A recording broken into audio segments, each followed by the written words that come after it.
Welcome into Belleville, Ohio, where old conference foes meet tonight as Clear Fork will host Lexington. And it's all coming up next here, live and free on the OH Report.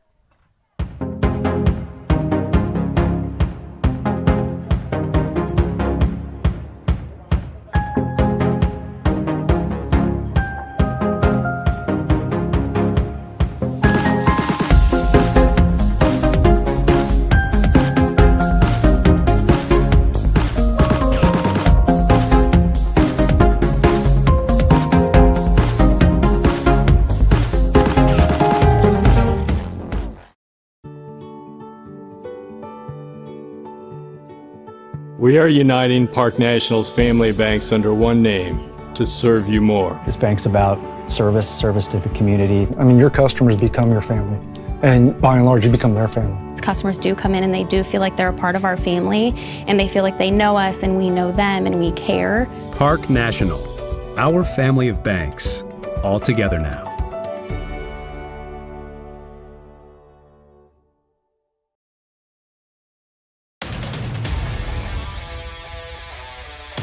Who's got your case? Be smart. Get Reinhardt. If you get hurt, we get you back in the game. We deploy our investigators to preserve evidence. We have the courtroom experience to show the insurance companies that we mean business. We know that getting the job done is what matters. Be smart. Get Reinhardt. Contact us at besmartlegal.com.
We live in a country with freedoms like no other. In order to honor America and respect for all those who have served our country to defend our freedoms, we invite you to remain standing and sing our national anthem, the Star Spangled Banner.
Good evening, everyone, and thank you for joining us here on the OH Report tonight as Clear Fork will host Lexington in a non-playoff game, Effie James, and that is what 2020 is this year, the year of adjustments, and both these teams, unfortunately, coming up short last week in the first round of the playoffs, but still have the option to play games, and they will be playing each other tonight as Effie James joining me here tonight, Andy Jardy, and this should be a lot of fun. These two teams, they know each other well.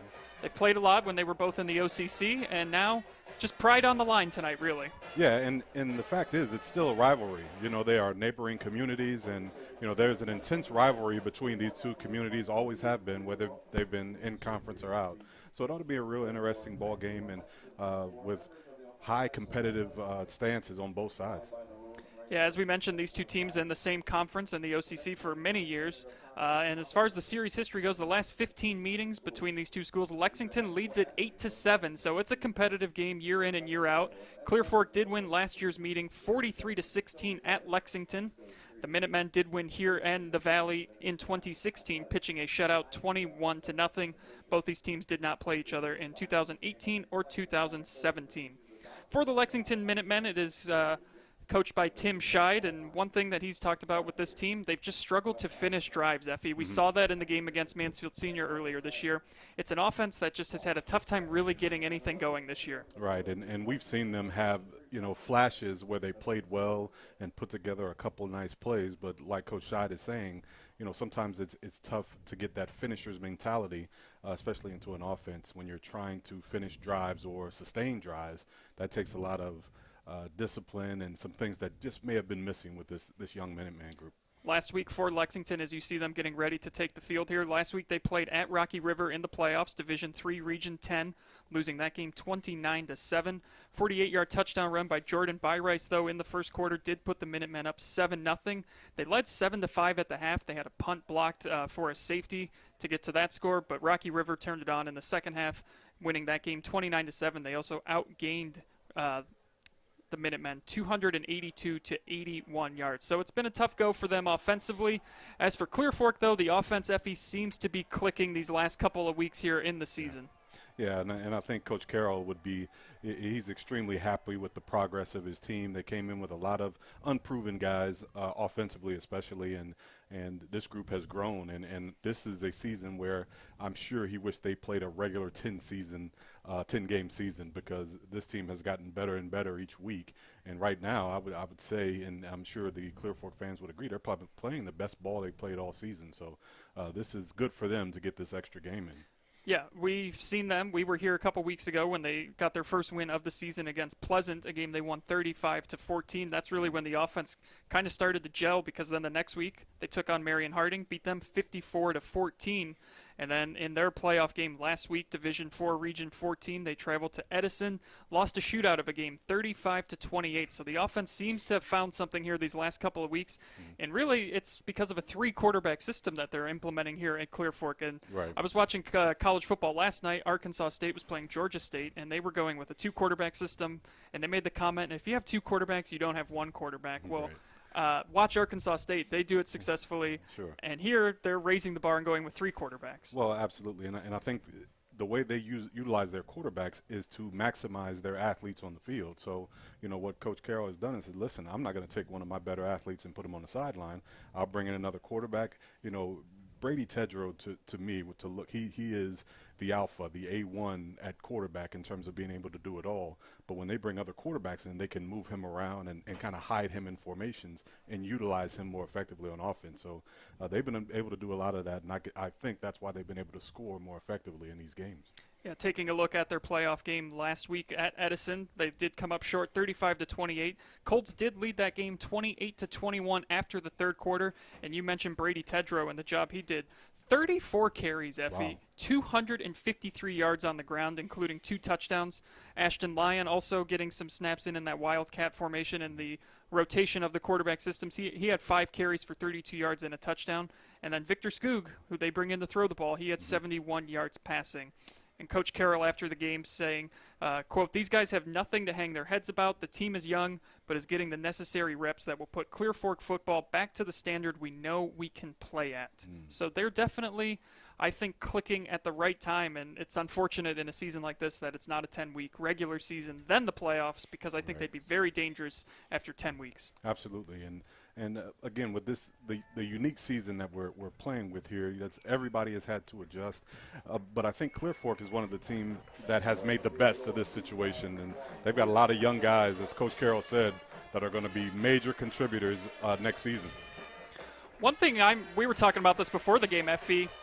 Which team gets up for this game? Because all we've known is that once you lose in the playoffs, that's it. Your season's over. Right. You know, better luck next year. Right. Now there's kind of this just weird sort of gray area where you're done with the playoffs, but if you want, you can still schedule games and play people. And that's what we have here tonight with Lexington and Clear Fork. So who is going to be the one that's the most motivated to win this game tonight, I think, is going to come out on top. Yeah, the challenge for Coach Scheid and Coach Carroll tonight is who was able to motivate their kids this week in practice. You know, who had the most kids buy into this idea of playing after the playoff game, you know, because the truth is, you know, come playoff time, you're used to just giving everything you got. It's all or nothing in that one game, but it's not all or nothing because now you got to come back and play. So it'll be interesting to see who done the better job of getting their kids ready to play from the outset and not having to kind of work themselves into this game, but be ready to play as if it is another playoff game. Well, we thank you all for tuning in from the warmth and comfort of your homes tonight, because there is a freeze warning in effect here in Belleville. Currently 46 degrees. It's only going to get colder here. We'll probably be down into the upper 30s by the time this one wraps up tonight. And last time we were here, Effie, I had to shower again when I got home. This was just a couple weeks ago because it was so hot. It's just unbelievable how quickly things have changed. Fall has certainly arrived. Even just last week when I was at Northmore for their playoff game with Loudonville, it was hot. We were getting attacked by mosquitoes in the booth. And there are certainly no bugs around here tonight because it's quite chilly. People are bundled up here tonight, as they should be. So Lexington will kick off. Clear Fork set to receive, as we are just about set to get underway. Lexington, last 15 meetings between these two schools, leads the series 8-7, and the Colts will fall right on that one. Larry Fermi falling on it, and the Colts will take over right around the 30-yard line.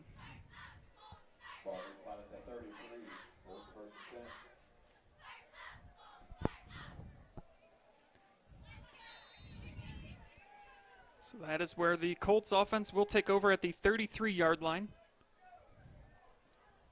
And it will be Tedrow in at quarterback. Or excuse me, no, that's Holler. That's Holler. And a fumble on the snap, and it looks like Lexington might have recovered, and they do. Exactly the kind of start you need if you're Lexington. Absolutely. Put your offense in a short field position here. Well, and one of the things, like we talked about, with so many quarterbacks taking snaps, one of the things that can kind of go missing is those small things like quarterback center exchange, and Holler just dropped the snap, and right away Brandon Buchanan just jumped right on it for Lexington, putting them in very good position in Clear Fork territory to start this drive. So this is exactly what Lexington needs for an offense that has struggled. Give them a short field, get them some momentum after forcing a turnover on defense, and that is exactly what they will try to do. Handoff on the sweep goes up the middle, and still trying to break a couple tackles. He's going to have enough for the first down, as Corbin Green just kept the legs churning, Effie, and he's going to be right around the first down marker. Yeah, Corbin Green came across on the jet sweep action and made a hard cut just off left tackle and broke a couple arm tackles, and the Minutemen look motivated here tonight on offense. They do. Cole Pauly is in the shotgun. He will be the quarterback for the Minutemen. Pauly gets the snap, and he hands it off up the middle. Not a lot of running room there on this play for Lexington. Well, right away, in the trenches is going to tell the tale for both these teams, and Clear Fork's defensive line and against Lexington's offensive line. Both teams have a really suitable running attack for their personnel. So it'll be interesting to see who wins the battle in the trenches tonight. Jordan Byrice picked up 2 on the carry. He had a 48-yard touchdown run for Lexington's only score in their playoff loss to Rocky River last week. Pauly now throwing, and he's got his receiver who's still going and is going to be shoved out of bounds, but it'll be a 3rd down and short now for Lexington as Jeremy Hunt coming down with the reception there. Jeremy Hunt runs a nice little curl pattern. That's one of those passes that are, nice little simple pass and catch for your quarterback to get loose, but, a nice safe red zone call to make a 3rd and manageable here for the Minutemen. 3rd and 4, 10:55 to go here in this opening quarter. If you just joined us, Clear Fork fumbled on their very first play. Lexington recovered, and that's where we are right now as the Minutemen, an offense that has struggled all season, looks to get some points here early. Toss in the backfield, and he looks like he's going to be a little short, Effie, of where he needed to get. Yeah, pitch sweep that time, and he may be, looks like he's about a yard and a half short. But 4th down, extra game, early on, what do you say? You have to go for this here.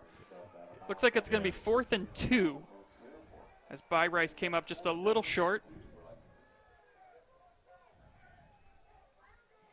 So a chance for Clear Fork's defense to make a big stand here.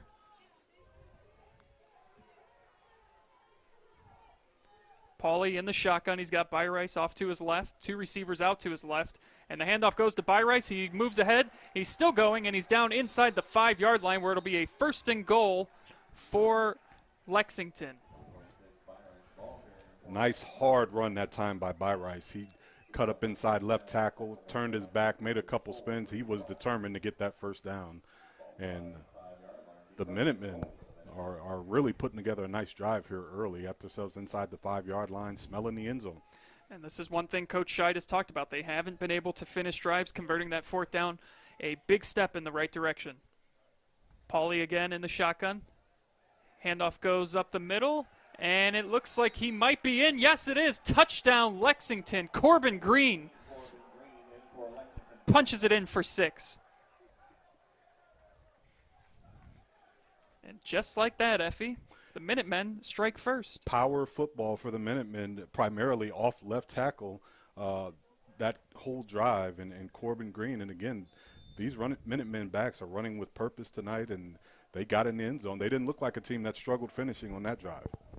No, not at all. Offense looked very confident going for it on a 4th and 2. Here's the extra point attempt. It is up, and it is good. So Lexington now leads it 7-0, 10 minutes exactly to go here in the opening quarter. And just the perfect start if you're Coach Scheid or the Minutemen. Yeah, that's what you want. You get yourself a turnover in the home team's territory. You have a short field to work with. Your offense has been struggling. You get points on the board right away in the first quarter. That's got to be a huge confidence boost for this team. Now, on the flip side, Clear Fork right now has got to, regroup right now. They made a mistake on the first snap. They've got to regroup. It is very early in this game that you don't want to get outside yourself. Now they've got to get the ball, put together a nice drive, and they cannot afford to have another turnover here. They can't overreact to the early score by the Minutemen. We will see now how Clear Fork does respond after that turnover, leading to 7 points.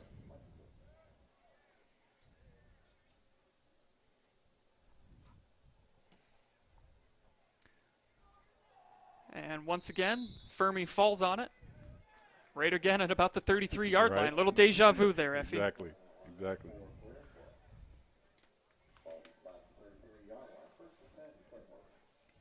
I always think those squib kicks are interesting because, you could use it as a strategy because you could say, well, you put the ball in the hands of people who are not used to handling the football, and you never know what could happen. So it can be an effective strategy.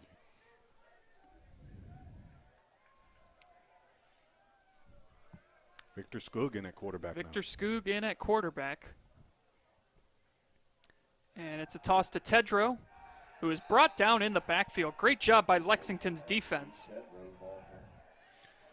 And Tedrow here on the pitch sweep, and the Lexington defensive line just beat all the offensive linemen in the backfield. Very nice play by the Minutemen D-line. Hudson Moore in on the tackle, disrupting things in the backfield. It's a loss of 2.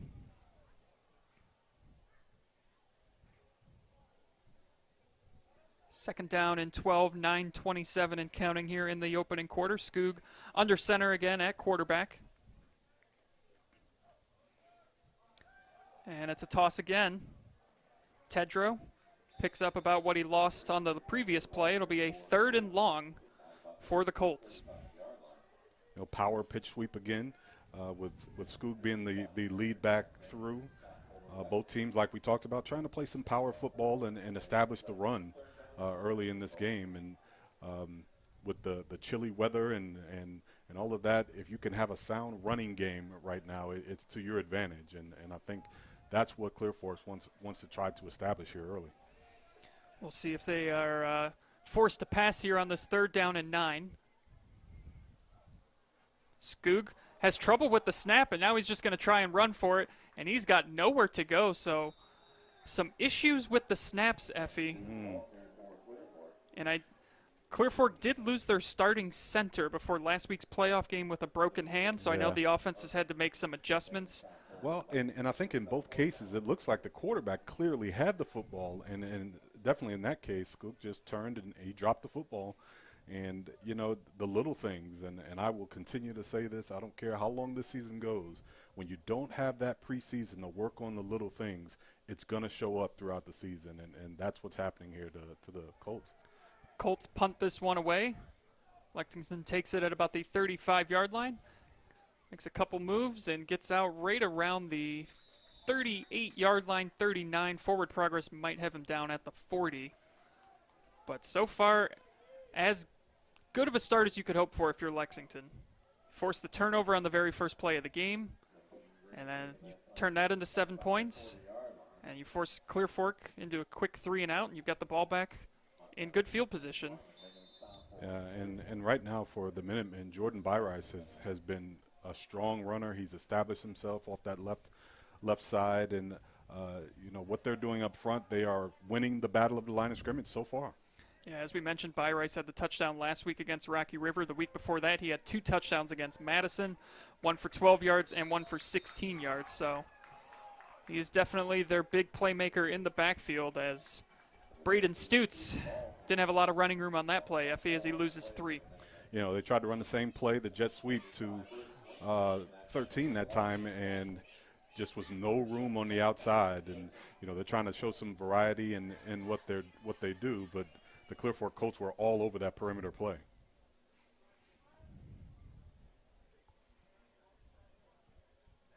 Second down and 13, 7:11 to go. Pauly in the shotgun. Byrice to his left, and now Pauly's rolling out. Looks downfield. He's got his man open, and it's caught. Braden Stutz making a couple moves, still going. He's out to the 40, spun around and brought down at the 38-yard line, but a great pitch and catch from Pauly to Stutz. And Braden Stutz just ran a nice little quick out route on the rollout, wide open, nice throw, and does some really nifty running here after the catch. Great play. Great play, and something we didn't see a lot of from Lexington, Effie, the one game we saw them earlier in the year against Mansfield Senior. Not a lot of big plays from the offense, just kind of grinding it out. But they look very confident and poised here early on. Absolutely. Pauly in the shotgun. Tosses it to Byrice. Falls ahead for a couple more yards. Picks up about 3 on the play. We've talked a little bit about how energy plays such a factor in these games, and right now the Lexington energy seems to be really high, and like Coach Scheid had talked about, they can play well. It's just sustaining and having that sustainability in their drives, being able to sustain and not make mistakes and not shoot themselves in the foot in these drives. But they are looking poised right now. Yeah, they had the lead at going into halftime last week at Rocky River. As Pauly drops back now, he's taking a shot over the middle, and a flag does come in on the play. I think they're going to get pass interference here on Clear Fork. And I think that was a good call. I think the defensive back that time, number 54, he jumped in. He was a little early, and referee were all on top of that because Stoots was open again, and that was a really nice throw. So the Minutemen are really putting together a nice drive here again.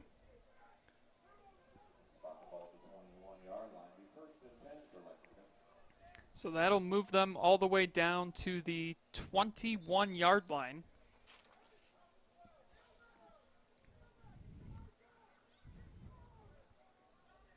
As the Minutemen look to put another touchdown on the board, something they haven't done a lot of this year. They did put up 28 against Madison to close out the portion of the schedule before the playoffs. Here's Byrice again, getting down to around the 15.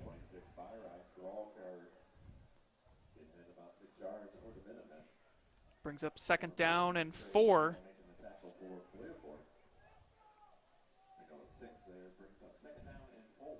I'll be honest, Effie, I did not see this coming from Lexington's offense. And I think they are doing a great job. Byrice that time off right tackle, and they are finding room on both sides now, the Clear Fork defense, and they've got tremendous momentum right now. Pauly in the shotgun. Hands it to Byrice, who spins ahead, and he's going to have enough for the 1st down, as they will be inside the 10 now. 1st and goal here for Lexington. And Byrice this time has a tremendous cut. He gets the ball, and he makes a hard cut right there and goes right inside the man and falls forward for another 5 yards. That is a great run and great vision by the running back. 1st and goal from the 9, just over 5 minutes to go here in the 1st quarter. And what has been just a dominant performance so far from Lexington. Clear Fork turned it over on the very first play of the game and then went 3 and out on their 2nd possession. And it looks like some movement up front there is going to push this one back a few yards for Lexington.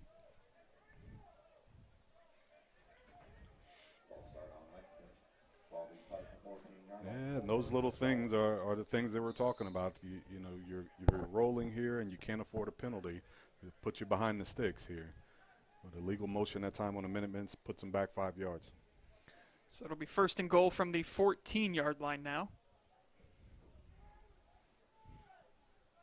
Something Coach Scheid talked about, how they've just haven't been able to finish drives, and penalties like that can certainly go a long way in dictating how you are unable to do that. But here's a pass from Pauly to the outside. It is incomplete.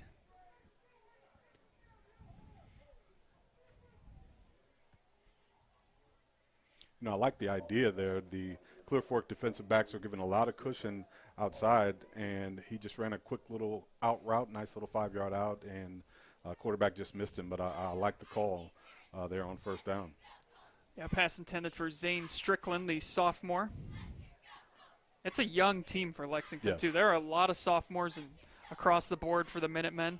That's where, a game like this, after you lose the playoffs, anytime you get more time to play together and practice together, that benefits you in the long run. Here's the toss to Byrice. He cuts upfield now, and is going to be brought down right around the 10-yard line. So that'll set up 3rd and goal, just under 4 minutes to go now. Well, and I think you're right here. You're certainly in 4-down territory in terms of going for the touchdown. Lexington right now, I don't think they're going to bring out their field goal kicker. They want touchdowns right now, and I agree. I think they should go. So they got 2 downs, actually, to pick up these yards. It's amazing, too. That false start just set them back, and they're still trying to pick up those yards they lost. And it's going to be a completion to the outside, but it's going to bring up 4th and goal now. Jeremy Hunt on the reception. A little upset with himself. I think he thought he should have broke those tackles and punched that in for 6. So I think they might be bringing out the kicking unit here, Effie. So your streak continues of your calls and the coaches doing the opposite. Right. Well, and you can't go wrong. Points on the board are points on the board, and with the way your offense is playing, you don't want to have that type of drive. And that was a nice drive by the Minutemen and come away with no points. So even though I don't agree, I do understand.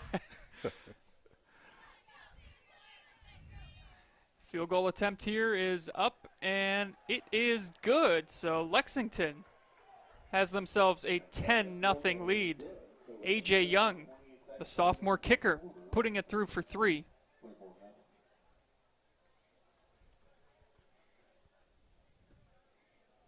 So Lexington, the ones jumping out to a 10-0 lead.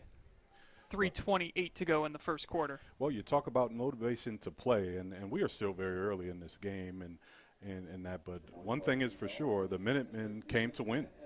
You know, and one of the things you ask yourself, did you bring your team to play the game, or did you come to win the game? And I really think the Minutemen came to win tonight, not just to play.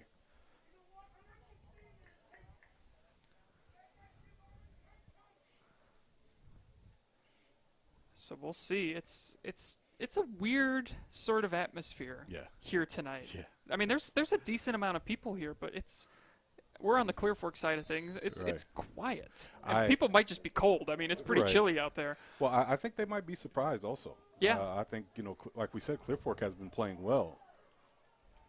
Yeah. Especially offensively. Right, and to see them struggle here early, this crowd just might be a little bit shocked. This will be the best starting field position for Clear Fork as they'll start at the 41.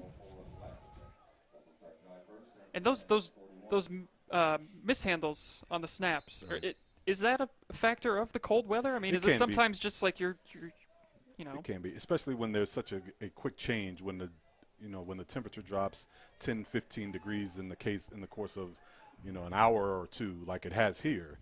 You know, that can affect the football. That looks like Caleb Holler under center.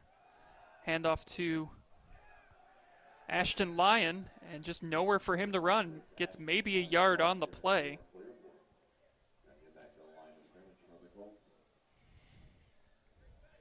You know, we talked about the battle of the trenches, and right now the Colts are just not getting movement, and it truly doesn't matter what you run offensively. If you're not getting movement on the line of scrimmage, it really doesn't matter. And right now the Minutemen are just playing in the Colts backfield. So, you know, the running plays are not being able to go anywhere because they're getting a lot of penetration from that defensive line. No gain on the play, 2nd down and 10. Toss to Tedrow, and he is hit immediately. Sean Prendergast coming in and hitting Tedrow immediately. Effie, no chance to go anywhere on that play. He shed his block as a linebacker. He done a great job of shedding his block, and his eyes took him right to the play. He made contact after a yard gain. Great defensive play that time by the linebacker.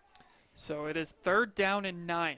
This Clear Fork offense that was rolling the final 3 weeks, or the previous 3 weeks, excuse me, has really struggled to get anything going here tonight against Lexington. Still looking for their first down of the game. Yes. They've only got about 4 yards of total offense. Right. And here's a pass attempt, and it is going to be just short of the intended receiver. And it's another 3 and out for this Colts offense. Yeah. I've got them officially, unofficially for 3 total offensive yards here tonight, and 0 for 1 passing. And they have just struggled, and you know, this Clear Fork crowd is probably as stunned as we are. Mm-hmm. Number one, to see their offense struggling, but also to see the Minutemen, who have struggled offensively, play so well on both sides. I think their defense is playing well as well. I mean, just looking at the last 3 weeks for Clear Fork as this punt goes away. Picked up at the 25-yard line. Still going, out across the 30. As Braden Stutz. Nice little return there. Lexington will try to make it 3 for 3 on drives that result in points. But you look at Clear Fork's offense the last couple weeks. 28 points last week at Edison. 54 against Harding the week before that. And then the game we were here, Effie, for, 35 against Pleasant. And they looked like they could do whatever they wanted that night against Pleasant. That was an entertaining game that they were able to pull away from. But it has just been a struggle, and you got to give a lot of credit to the Lexington defense, which has kind of carried them throughout the season. And now that the offense has given them a little bit of support, it's just the longer they stay in this game, the more confident they are going to get. Absolutely. And here they are looking to throw, but Pauly under pressure. He is going to be sacked in the backfield. Jack Harris with the sack. And Harris, again, just comes unblocked, and Paulie doesn't even see him. And that is a tough sack to take. And, you know, I don't want to use this term too much, but I think the Minutemen got a little bit too cute right there. They have been doing well with the power running game, and I know they want to open it up a little bit. You got a 10-point lead, but that sack is costly. Puts them in a second and very long right here. You might call it too cute, Effie. I think they're confident. I like that aggressiveness right there to see them come out and try and throw it, but unfortunately for them, it's not worked out so far as Paulie, again, nowhere to go here, and you're looking at a 3rd and long. Well, and the reason why I say that is because run blocking, when your offensive line has found that aggressiveness and it takes that aggressiveness away, because a pass block is a more passive type of technique, whereas if you're run blocking, it's more aggressive and they're going after their man. Well, pass protection is a little bit more passive, and it's a total change in attitude if you're not used to that, you know, and what they had been doing, and now they go to a straight drop back, and then after that sack, now the Clear Fork defensive line is getting a little bit more confident, and now you're in a position now where, you know, they know what you have to do at this point. Play clock down to 2, and the Minutemen will take a timeout. First one of the game by either team. Just about 8 seconds left here, too, in this opening quarter. Tonight's high school football broadcast is brought to you live and free on the OH Report thanks to our generous sponsors. Reinhardt Injury Attorneys. If you've been injured, call today at 419-529-2020 to start your free, no-obligation case evaluation. Be smart, get Reinhardt. Spherian Mid-Ohio, your connection to local jobs. From light industrial to skilled professional, we have opportunities for everyone. Visit midohiojobs.net and let's get to work. And by Park National Bank. Richland Bank may be changing their name, but not their philosophy. They are still your hometown bank, supporting your hometown teams. Same bank, bigger promise. And tonight's instant replays, player of the game, and scoreboard are presented by Clear Fit Nutrition, located in downtown Belleville. Stop in to see Chase or Lee for a delicious, and Effie, I mean delicious, shake or tea. Absolutely.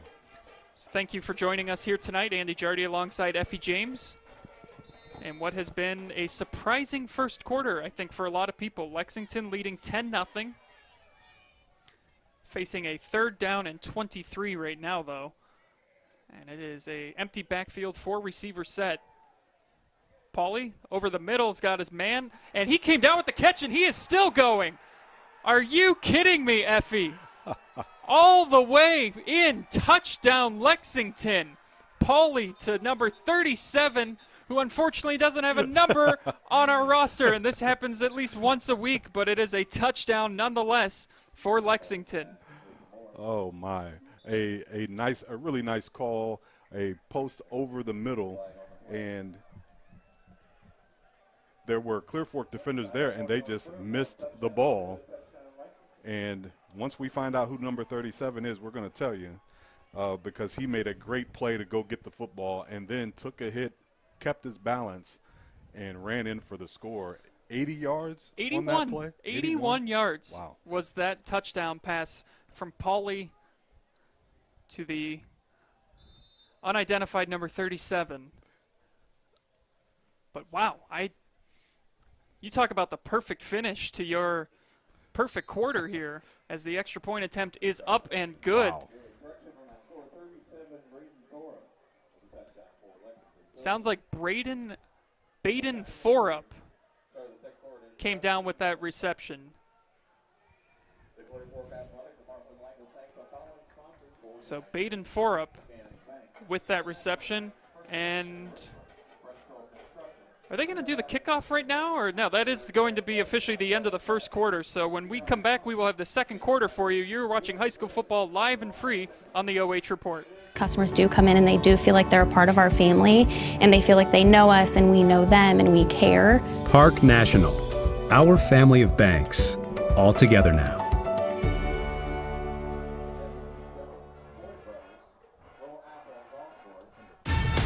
Who's got your case? Be smart. Get Reinhardt. If you get hurt, we get you back in the game. We know that getting the job done is what matters. Be smart. Get Reinhardt.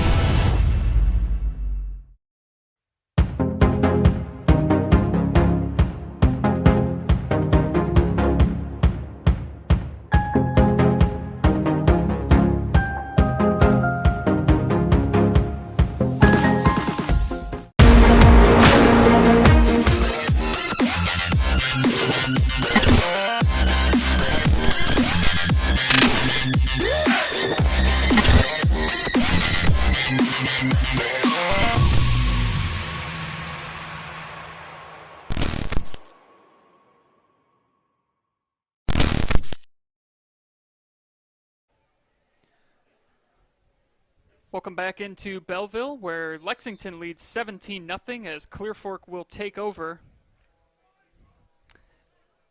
Looking to get something going offensively. They'll take over at the 25-yard line. And I'm still just shocked over that last play to end the first quarter. Pauly going 81 yards, and now it's time for Clear Fork to respond.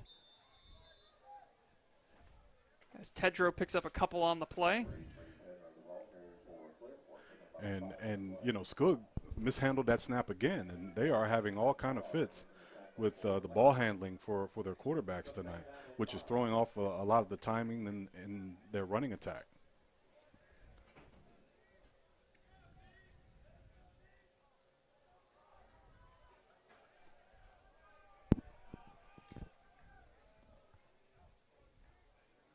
And again, it's a fumbled snap in the backfield. Does Lexington have it? They're signaling that they do, and they do. Unbelievable, the Minutemen. Effie James, wow. What is going on in the Valley right now?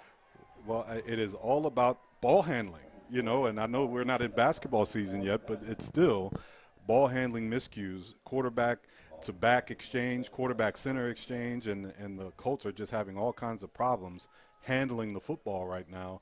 And, yeah, we talked about how the weather and it's cold and the ball gets a little bit stiff. But, you know, listen, it's still football. You know, you still have to handle the football, and they are struggling with that right now. And right now the Minutemen are looking to really put this thing out of reach here. Yeah. They are rolling offensively. They don't need any help, and the Colts are helping them.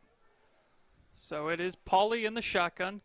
Carson Berry to his left. Low snap. Pauly picks it up. He's looking to add it through the air. He's got his man open in the end zone, and it is Get out of here.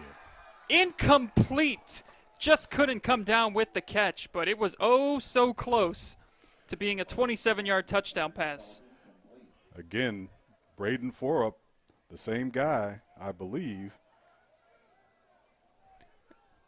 I think that was Corbin Green. That was Corbin Green. Yeah. A seam route right down the seam, down the hash mark. He was open. He just couldn't haul it in. Aggressiveness right now from the Minutemen going after the Minutemen, the Colt defense. Yeah, they are the sharks in the water right now, and they are sniffing the blood because they are going for the kill here early. Handoff to the outside.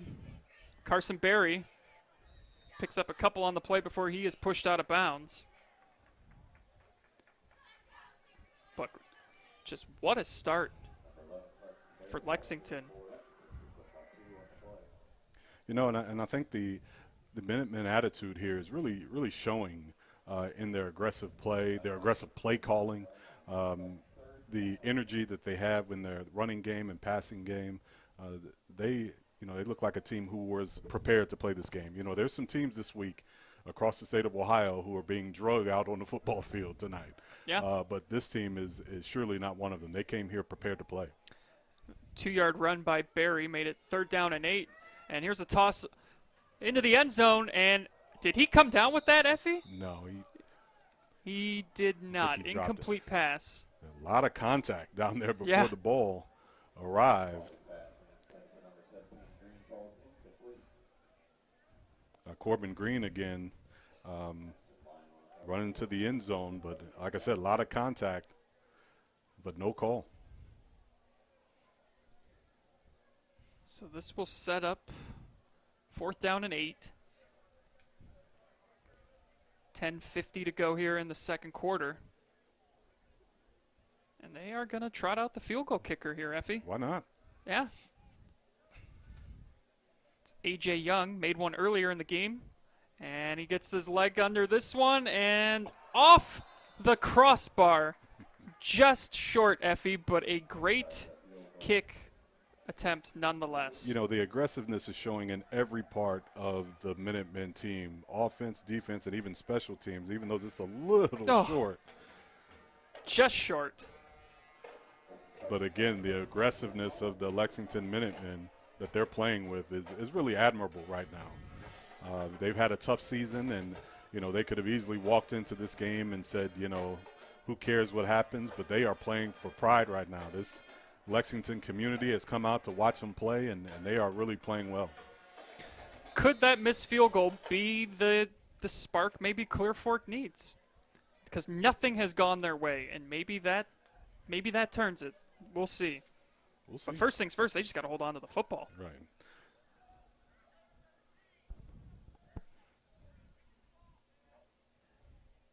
And again, I think there was some miscommunication there, but it's still going to go for a couple yards and out past the first down marker. Caleb Holler. It looked like he had Ethan Staley coming in motion, and Staley slipped, and that kind of blew up the whole play. Right, and I think Holler very quickly, reacted to the blocking scheme. He tucked the football and found a seam, and ended up being a nice run, 12-yard pickup. Let's see if that gets this Colt offense going. That is the Colts' first down of the game, and it comes here in the second quarter with just over 10 minutes to go. Holler once again under center. He's trying to get to the outside, and he is going to be wrapped up and brought down.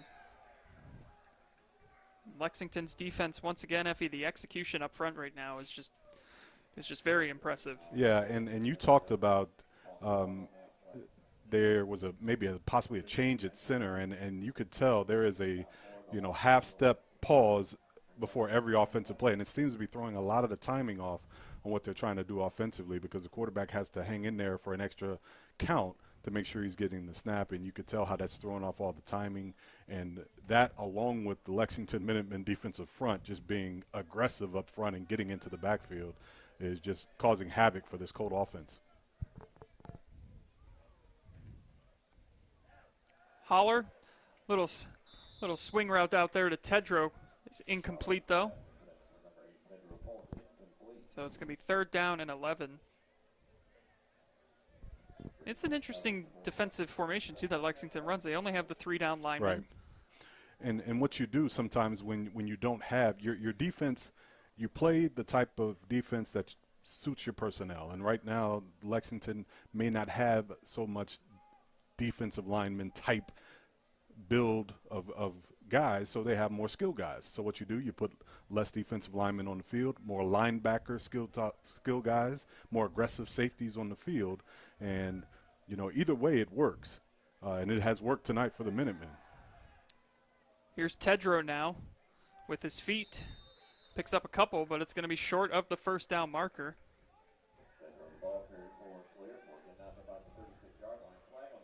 There is a flag, though, on the play.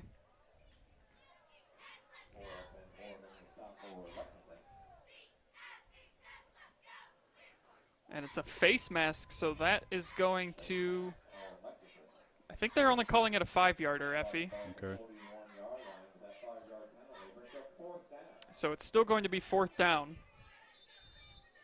That is the Minutemen's second penalty tonight, and one that I think that you have to accept as a Lexington, that Coach Scheid. I don't think that's one of those aggressive plays where you're just trying to make a play defensively, get the man to the ground. Play clock down to 5, and I'm kind of surprised to see Clear Fork punting this one away. And the play clock has hit 0. Yeah. Did they get the timeout called? They did.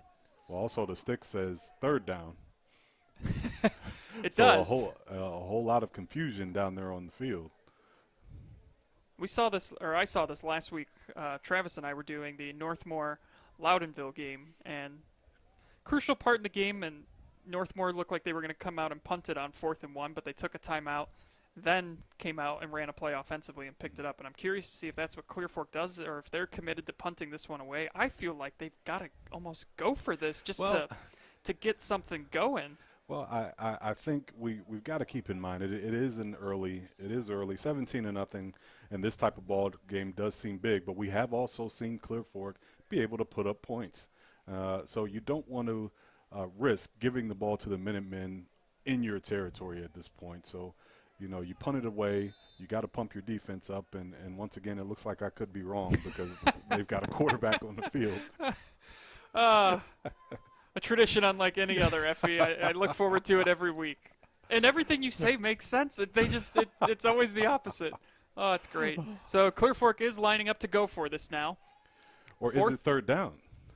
You know what? The sticks say third down, and they Right. did change the scoreboard to third down, so that changes everything. Right. Either way, it's now a first down for Clear Fork, but I thought the face mask penalty came on a third down run, which Right. still, it wasn't a personal foul, so it was just the 5-yarder tacked onto the end of the run.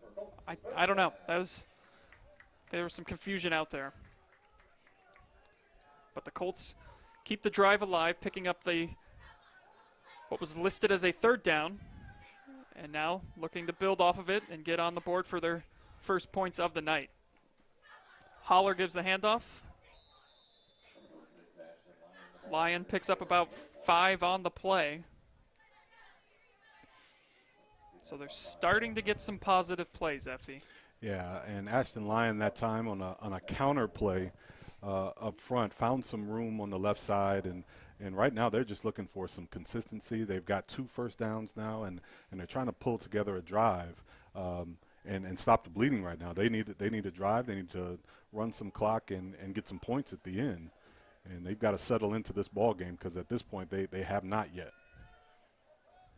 And some movement up front is going to put them back those 5 yards that they had just picked up on first down. So the frustrating night continuing for Clear Fork. Yeah, and, the one thing that I can say, a lot of these, penalties, that illegal motion, having a new lineman in, particularly a center, it just changes timing for everything. The snap count is different. So, the Colts have got to get through these little issues that they're having with ball handling and small penalties and try to gain some consistency throughout this game. We've seen them play well consistently on offense. They've just got to get their rhythm and sustain the drive. And with an offense like theirs that has so much movement, those penalties are bound to happen. Right. As this run here, nowhere to go. Going to be a loss of 1, maybe 2 on the play, bringing up a third down and long.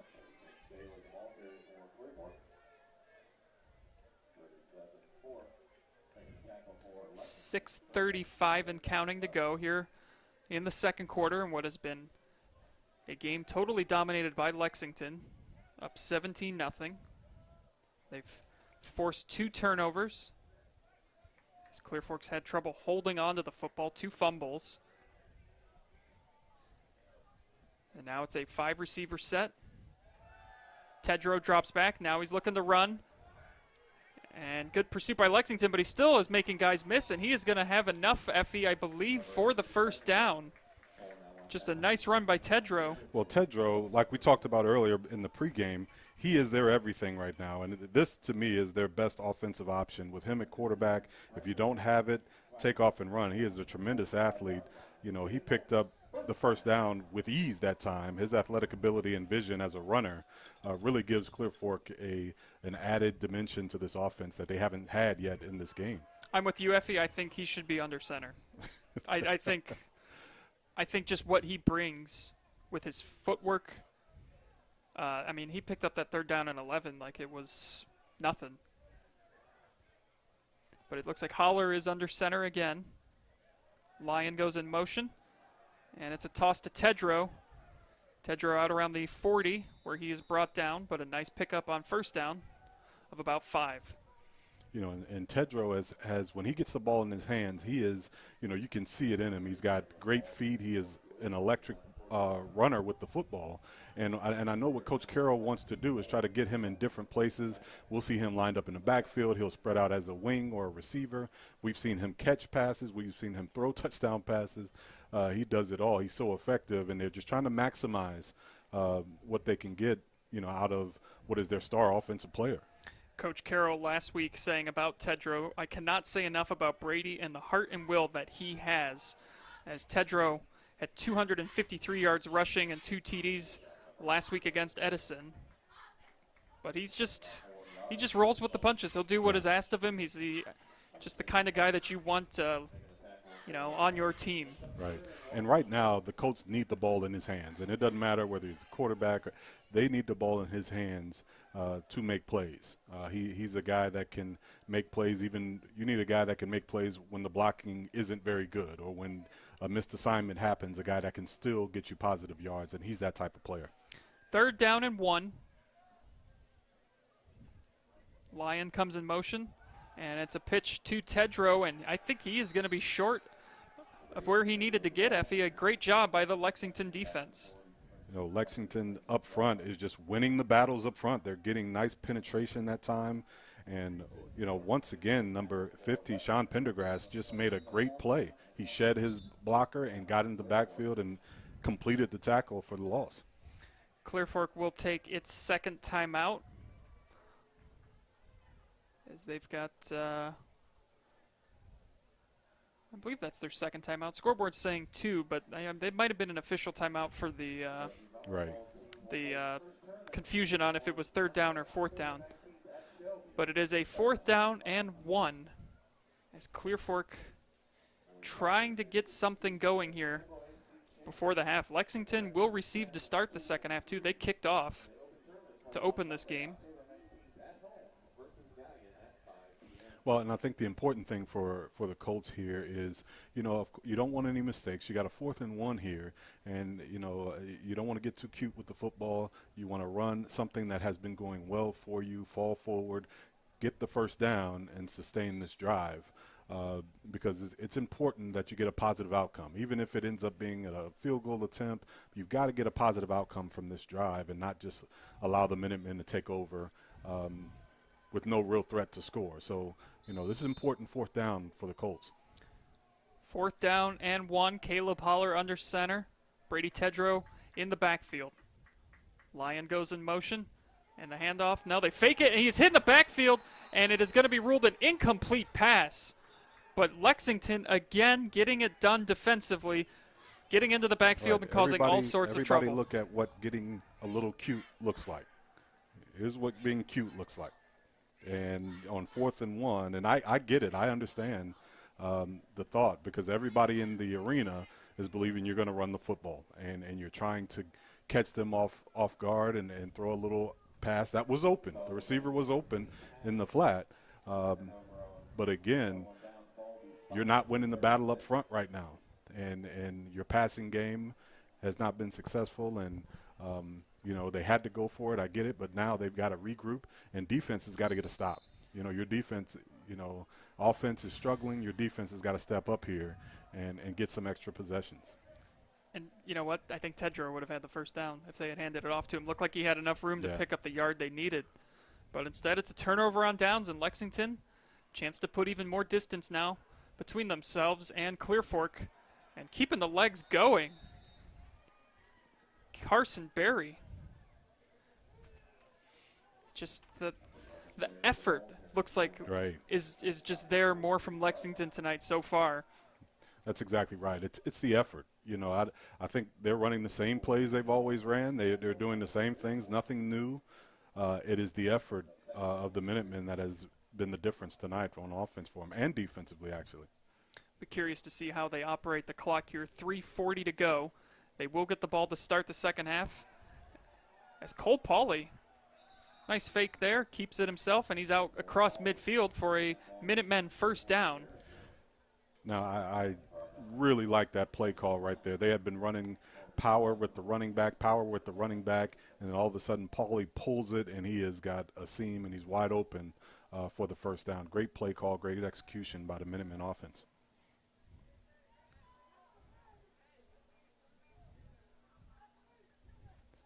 .320 and counting.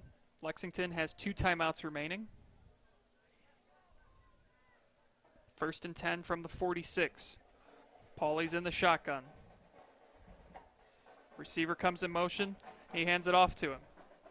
Braden Stutz still making guys miss. Now he's reversing field to the other side, and he's got Green ahead of him to the 35-30, and he is brought down at about the 27-yard line. But Braden Stutz makes something out of nothing, Effie. You know, Braden Stutz, who's seemingly got great vision, he gets turned around, runs through a couple arm tackles, and he sees Green. And it wasn't just the green of the Clear Fork jerseys. It was just the green of real estate open in front of him. So a nice run there down to the 27-yard line.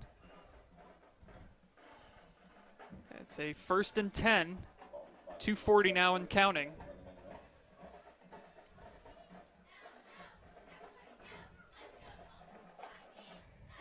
Don't forget, coming up at halftime, we will have the Clear Fork Marching Band performance for you. Pauly now throws it over the middle. He's got his receiver in and out of the hands, incomplete.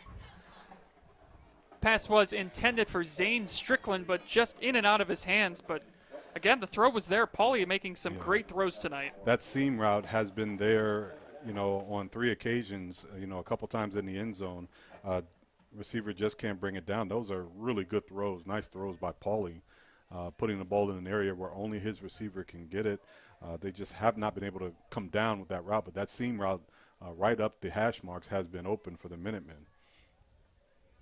2nd down and 10. 2:24 left until halftime.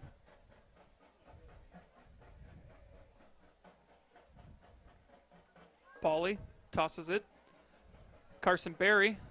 And Berry, not a whole lot of room for him there, stays in bounds. She'll set up a 3rd and long for Lexington.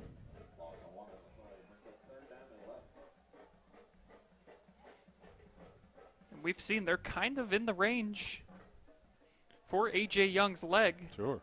A couple more yards. Well, right now you just don't want to make a mistake with a penalty or a loss of yardage play. You do want to be aggressive, but you don't want to take yourself out of field goal range here to end the half. So the Minutemen can still be aggressive here, but they just don't want to make a mistake and put themselves out of their field goal kicker's range here. Pauly drops back, throws, and he's got his receiver, and he is going to be right around the 1st down marker. Jeremy Hunt with the reception. And it is a 1st down for Lexington, a pickup of 11. Pauly to Hunt. Pauly, we saw him play earlier, and we both agreed he had a strong arm, but he is looking accurate. He's stepping into his throws. He's, really looking poised in the pocket, making really nice throws tonight. And the receivers are open, too. Right. Like, he's hitting the open receivers.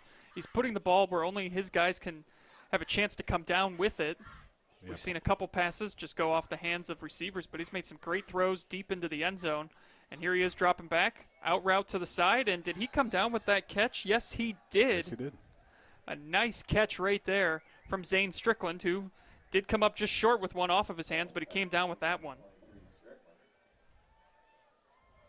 And right now, Pauly, is, he's 6 of 10. 131 yards here in the first half passing. Very efficient. He looks confident, and the Minutemen have done a great job protecting him for the most part, other than that drive there early or late in the first quarter, I believe. But this Lexington offense is this is wow.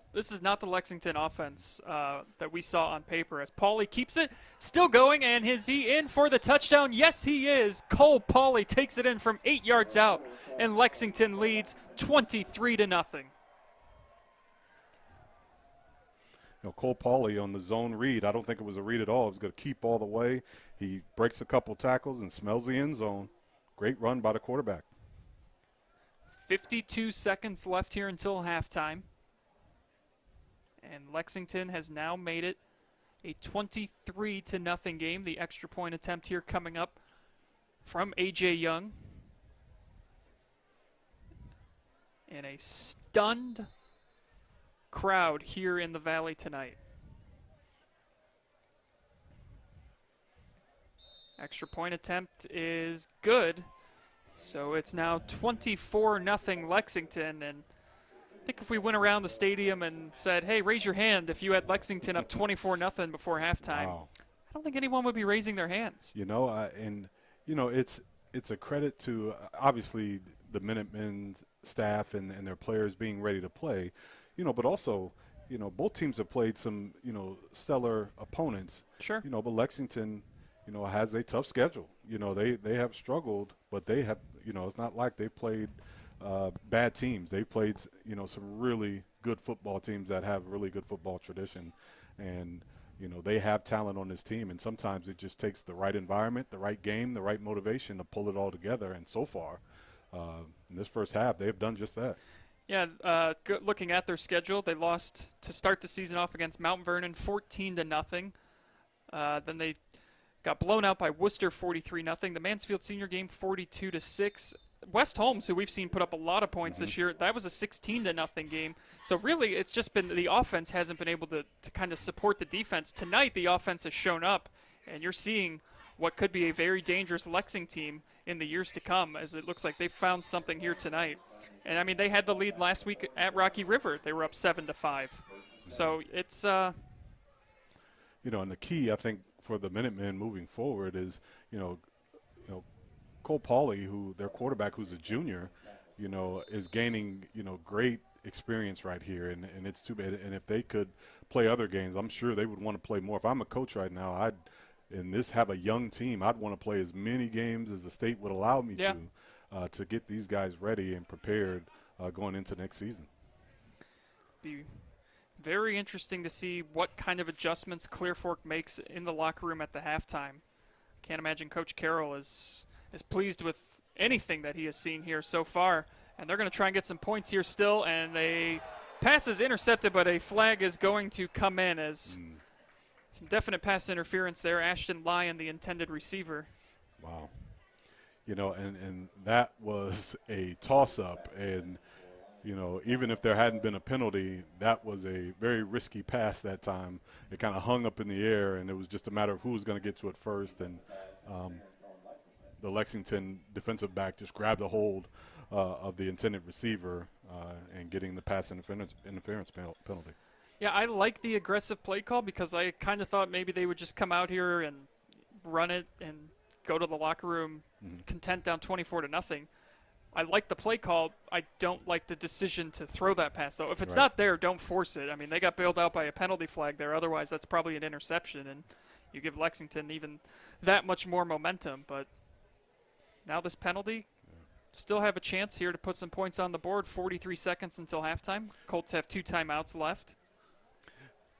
For the Minutemen, they played a clean half. Only the second penalty for them in the ball game, and that was kind of like a fluke. That ball hangs up in the air, and the timing was off for everybody. But right now, I get it. The Colts are trying to make something happen here before the half. The Minutemen are going to get the ball coming out, so they're going to try to get some points on the board and go in with some kind of momentum. What are we discussing here, Effie? Are they trying to decide if it's a spot foul or 15 yards from the line of scrimmage? Well, I don't know what we could be. Yeah, pass interference is at this part of the field. The only discussion would be is if they were inside the 20, where it would be half the distance. But right now it's a 15-yard penalty, automatic first down. And right now I'm not sure what unless they're trying to call a hold possibly before the ball was in the air. But I don't think that's plausible. I'm not sure what we're discussing here. Are they arguing perhaps it was a tip ball? Possibly. Now that could be. And then that would negate the penalty flag? Now if the ball got tipped, then that would negate the pass interference. Yeah, if it was tipped at the line of scrimmage, it is a free ball for everyone. I think they're just going to – I don't know what they're doing. I think they may have just mismeasured the yards on the 15-yard penalty. Yeah. So it is still Clear Fork's ball. Officials make mistakes too. So it is spotted at the 44-yard line. And another fumbled snap, and whew, there are some angry coaches in the press box right above us. Yes. Victor Skoog, again, Effie, just struggling to hold on to the ball.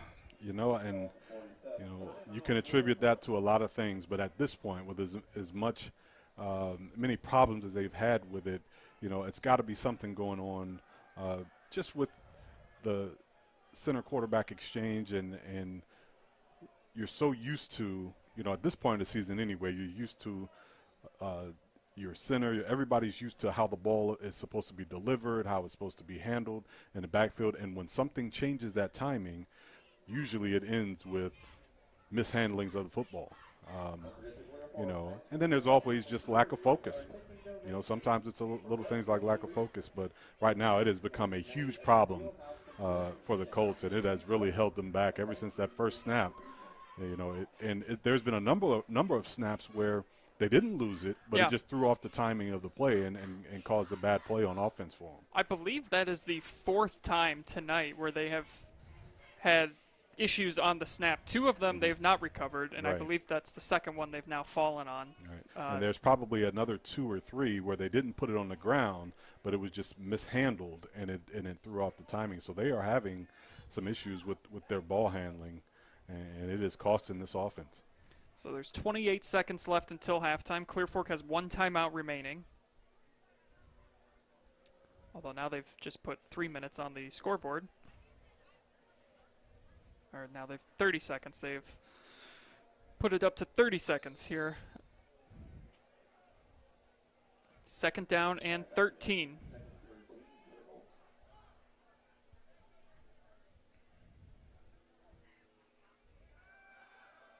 Skoog rolling out.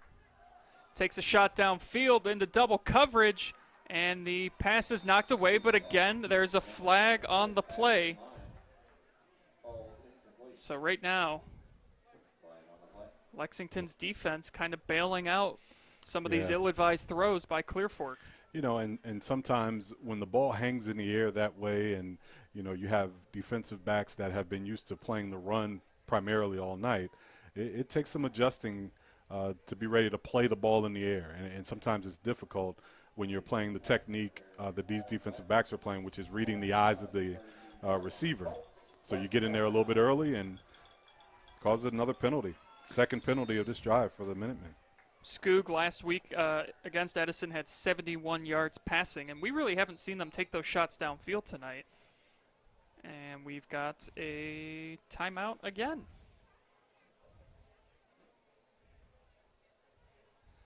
Boy, you talk about sort of the worst thing for Clear Fork right now, trying to find any kind of rhythm here, and there's just been a lot of downtime and stoppages, trying to sort out penalties and where to mark the football. Well, and I think more importantly for Clear Fork right now, they've got to find something that works. You know, they have, you know, rotated quarterbacks, which they do, you know, all the time anyway. But right now they are having trouble finding something that works. And by this time in the game, you'd like to know going into halftime, okay, this is what's working, this is what's not. You can, you know, add some things. But right now they're not finding anything that's working other than throwing the ball high and deep and hoping for a penalty. But other than that, they are struggling to find things that are working for them offensively. Skoog in the shotgun. He's got a 5-receiver set. How big would a score for Clear Fork be before the half? Skoog throws it. Lyon makes a nice catch, but that's going to keep the clock going. They've only got 1 timeout left, and they are going to have to take it right now as there's just 19 seconds left until halftime. So that is the final timeout for Clear Fork. Well, in that time, they set up a screen, and I thought that was dangerously close to a legal man downfield because Lyon, I thought, caught it either very close to the line of scrimmage or just behind. But they tried to set up the screen and take advantage of the Minutemen aggressiveness, and the Minutemen, again, makes a great play and stops them for a short gain. So now you got to be careful here if you're Clear Fork. 2nd down and 6. Ball at the 28-yard line. Just under 20 seconds. No timeouts remaining. You got to think anything over the middle that's not a first down might be the end of the half. Right. Or you come up and get a quick clock it, but then it's 4th down. So we'll see here how they want to play this. Skoog will be the quarterback again. 4 receivers to his left. And he's rolling out to his left. He's got his receiver open, and the pass is caught, and he's going to be shoved out of bounds. So a great pitch and catch right there. Skoog to Logan Hirsch for the first down. You know, a nice play that time, nice rollout for the out route. And, you know, he made a nice throw. And I really thought the Lexington defender was there. But I think with the penalties, the 2 back-to-back pass interference penalties, he got less aggressive. He made a great break on the football, but just really backed off a little bit because he didn't want to get there early. They make the completed pass, and now they're set up for a field goal. Luke Labakey in to attempt this field goal. And got another stoppage here. Thought Lexington called the timeout, but we have not seen them signal that yet. Well, they call a. Did he get out of bounds and stop the clock? I'm sure he did. I thought, yeah. I mean, it looked like he. It's got to be some kind of record for official conferences in 2 minutes. Yeah, I don't know what this could be about. It was.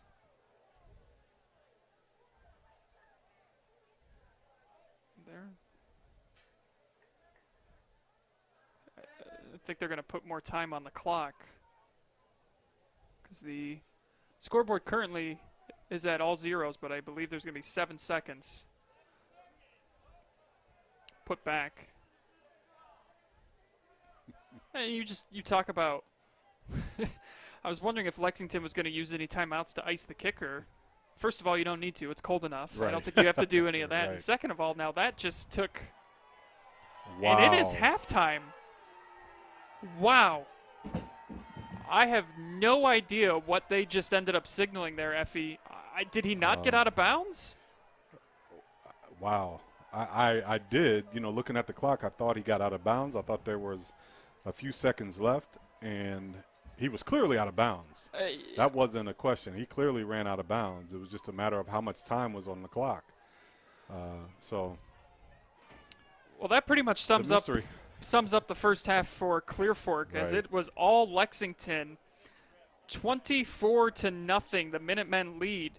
And coming up now, we will have the Clear Fork Marching Band. But you are watching high school football live and free exclusively on the OH Report.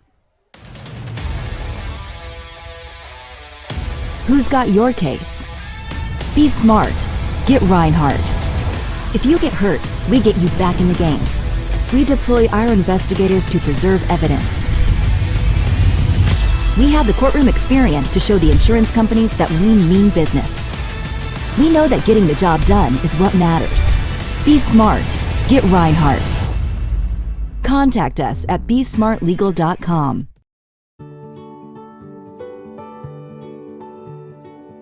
We are uniting Park National's family banks under one name to serve you more. This bank's about service to the community. I mean, your customers become your family, and by and large, you become their family. Customers do come in and they do feel like they're a part of our family, and they feel like they know us and we know them and we care. Park National, our family of banks, all together now.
Stats.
we take a trip down memory lane. Here, the 2020 senior favorite, Monster by Skillet.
For our next selection, we feature our one and only Valley Guard. Straight from Band Camp 2020, here's our take on Parliament Funkadelics. Tear the roof off this sucker.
And finally, we end our show and possibly even our season with our original 2020 Band Camp closer featuring Charlie Penny on the alto sax and our 2020 drum line. Here is the Pride of the Valley's take on Beyonce's iconic hit, Crazy in Love.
gentlemen, the pride of the Valley, the 2020 Clearport High School Marching Band.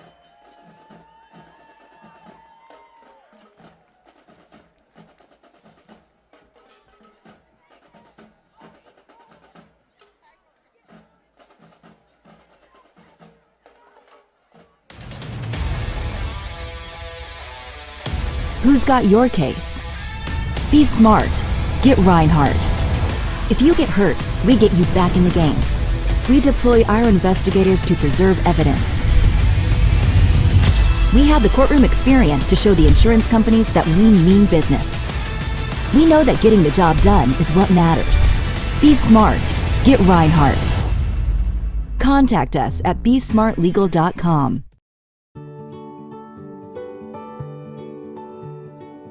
We are uniting Park National's family banks under one name to serve you more. This bank's about service to the community. I mean, your customers become your family, and by and large, you become their family. Customers do come in and they do feel like they're a part of our family, and they feel like they know us and we know them and we care. Park National, our family of banks, all together now.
Welcome back, everyone, into Clear Fork High School, where it has been all Lexington tonight in that first half, leading this one 24-0 as we get set here for the third quarter. Andy Jardy joined alongside Effie James, and Effie definitely did not see this kind of performance from Lexington's offense coming. It's been a struggle for them all season, but they've looked very sharp tonight. They've taken advantage of some Clear Fork turnovers, and it's just been a total dominating effort by Lexington. Yeah, and I think it's really been the play of quarterback Pauly. He has played well. He has thrown the ball well tonight. Efficient, 6 of 10, 131 yards passing in that first half. And his play, and also there with his feet. He's run the ball. He's rushed the ball actually tonight for 13 yards on 4 carries, but he's done just enough to where you have to now account for him for the defense. So he's really done it all for Lexington, and this offense is rolling. The offensive line is really controlling the line of scrimmage at this point, and his defense is playing aggressive. So again, we haven't seen this performance from Lexington, and I think I'm sure the coaching staff knew they had that potential, but right now we are seeing that play out, and the Colts right now are reeling. And I think it's more due to Lexington's play than the Colts just not playing well. I think the defense for Lexington has really imposed their will on this Colt offense. Let's take a look at some of those halftime numbers here for you. As we mentioned, 131 passing yards from Cole Pauly and the Minutemen.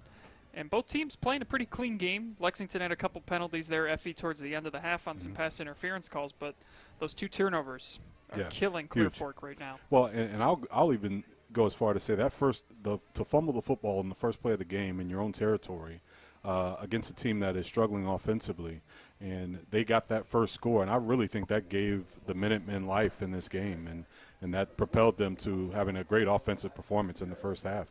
217 total yards to 63 for the Colts. Yeah, I mean, when's the last time you saw Clear Fork with just 63 yards of total offense at the half? So hats off to Lexington. They came prepared tonight and have really laid a hurt on Clear Fork here. And Effie, we're still trying to figure out what happened with the clock and the officials right before halftime, because it looked like Logan Hirsch got out of bounds with 7 seconds on the clock, and that was going to allow Clear Fork to attempt a field goal. But they, for whatever reason, ruled that the clock should have kept running. And the only thing we could think of was that maybe they ruled forward progress, maybe had stopped him before he was out of bounds. Right, and sometimes what happens is you make a catch on the sideline and you go to turn up field and the defender makes a hit, which effectively does stop your forward progress. It doesn't stop your progress as a whole. So what we saw from the box was he ran out of bounds, but what the official saw from the sideline is he was trying to turn upfield and his forward progress got stopped while he was inside the field of play, which effectively keeps the clock running, and the clock ran out. Just an unfortunate chain of events there for the Colts. So what do you say in that locker room at halftime if you're Coach Carroll? Wow, we got to play that we harder. Can repeat on air. Well, we could, what you got to do right now is your kids got to play with some spirit. Right now it's not about, technique, and it's about just playing with effort, because that's what's got Lexington. Nobody's got any new play calls offensively or defensively. It's about effort. And Coach Carroll, I know, went in the locker room and talked to his kids about just playing harder, playing with heart. They're at their home field in front of their home fans, and they don't want to put up this type of a performance. They're better than this. And I'm sure that was the gist of what Coach Carroll was saying in the locker room. So 24-0, Lexington leads. Here's how they got there. Corbin Green with a 5-yard touchdown run in the first quarter made it 7-0 Lex. And then A.J. Young added a field goal to that with 3:28 to go, as we've got a little trickeration here from Lexington to start things off. Corbin Green brought down in the backfield. A.J. Young's field goal, though, made it 10-0 in the first quarter. And then the final play of the first quarter, Cole Pauly, an incredible 81-yard touchdown pass to Forup, made it Baden Forup, made it 17-0. And then just before the half, Pauly, an 8-yard touchdown run, made it 24-0. I still just can't get over that Pauly pass to 4-up. I mean, that was something special right down the middle, 81 yards on 3rd and forever, too. Right. And brought down in the backfield. Ball is loose. And if that is a recovery by Clear Fork, it is a huge play, just what Clear Fork needed, Effie. And right away, the Clear Fork Colts really trying to make a play on defense. They make a big hit in the backfield, jar the ball loose. And that is a big play by Trey Vale coming up with that football inside Lexington territory. And this is the type of spark I think that the Colts needed to get this offense going and possibly look to get some points on the board. Eerily similar to what we saw to start this game. Clear Fork fumbled it on their very first play at about the same spot, and Lexington recovered and turned it into points. Clear Fork trying to return the favor now, as Brady Tedrow picks up a couple on the play.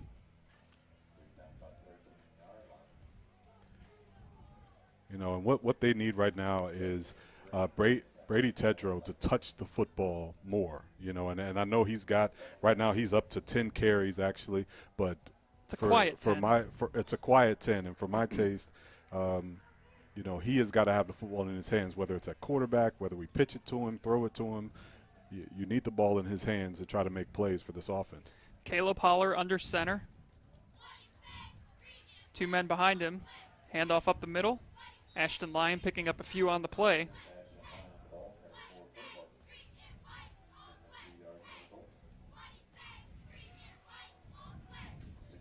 So right now, if you're the Colts and hopefully you got your ball handling issues together and your quarterback center exchange is better, so now you can get some kind of rhythm offensively, whether it's passing or running the football. You just want to be able to have consistency offensively right now and put some points on the board and get the second half started on a good foot. 3rd down and 4, ball at the 11. Holler awaits the snap, tosses it out to Tedrow. And Tedrow looks to have enough for a first down as he gets out to about the 7-yard line. And it'll be 1st and goal for the Colts. Knocking on the door, trying to get themselves back into this game. Still technically only a 3-possession game if you opt to go for 2 every time. Well, and I think as far as the Colts are concerned, at this point they've got to be thinking, look, we got to get points. We got to have stops, and they can't look beyond this series. Right now they just want to get points this series and take it step by step, and they're going in the right direction at this point. Holler pitches to Tedrow, and he is brought down in the backfield, nowhere to go, as Lexington's defense all over that one. Hudson Moore and Jeremy Hunt causing issues in the backfield.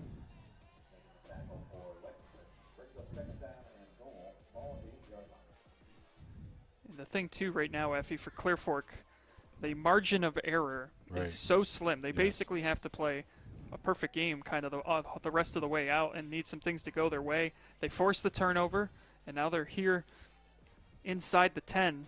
You got to come away with the touchdown. Right, and I think what they want to do is make it simple. They don't want to have to pull anything out of the bag to score this touchdown. They just want to get the ball in the playmaker's hands, which they do here. Yep, Tedrow thought for sure he was going to get in there, Effie, but a nice tackle made by Alexander Harkness, the senior for Lexington. I thought that Tedrow was in for sure, but Harkness said no thank you.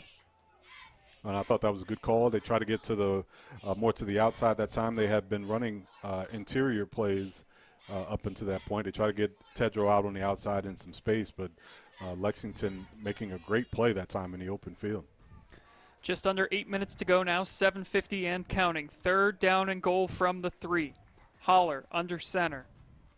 Takes the snap, pitch to Tedrow. Tedrow's hitting the backfield. He still keeps the legs going, and he is in for the touchdown. Brady Tedrow from 3 yards out gets the Colts on the board for the first time tonight.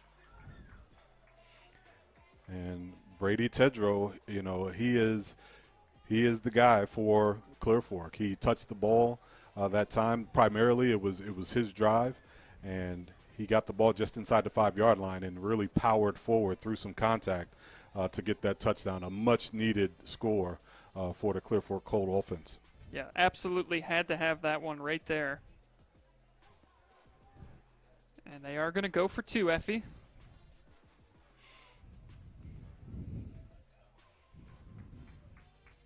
Tedrow in the shotgun. Takes the snap, and now he's rolling out to his right. He's going to keep it, and he is going to take it, and he is in for the two-point conversion. Absolutely the perfect play call with Tedrow at quarterback. You put him out in a rollout in a run or pass situation. If you come up on him, he's going to throw it over the top to an open receiver. If you stay back, he runs it in. A great play call, great execution that time by Colts and Tedrow. Absolutely what Clear Fork needed right there. Now we will see how Lexington adjusts. Because Clear Fork now, a little bit of life. This is a very important drive for Lexington to continue doing what they've done. Pound it out on the ground. Let Pauly make some plays with his arm. But they can't afford to turn the ball over like they did on that last drive. Right, and what's important here for the Minutemen is, of course they want to get points, but right now it can be a game of field position as well. They don't want to get to a place where, obviously they don't want turnovers, but they also don't want to give the ball back and give the Colts good field position also. So they got to be smart here, and if they need to punt the ball away, they have to punt it away and make the Colts drive the length of the field. Colts boot this one. Taken at about the 12-yard line. That's where the Minutemen will set up their return. And lowering the shoulder on the sidelines. Oof. No, thank you. Corbin Green. Yeah. Corbin Green lowering the shoulder. He just kind of shrugged it off there, too, like it was no big deal. There was some force behind that. My goodness. So the the Minutemen will take over at the 36-yard line, 1st and 10, 7:34 in the third quarter.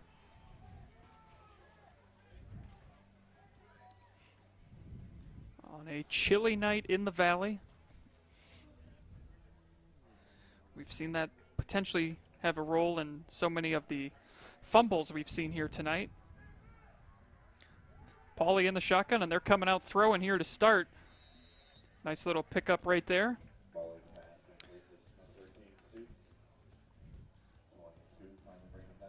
Zane Strickland on the reception.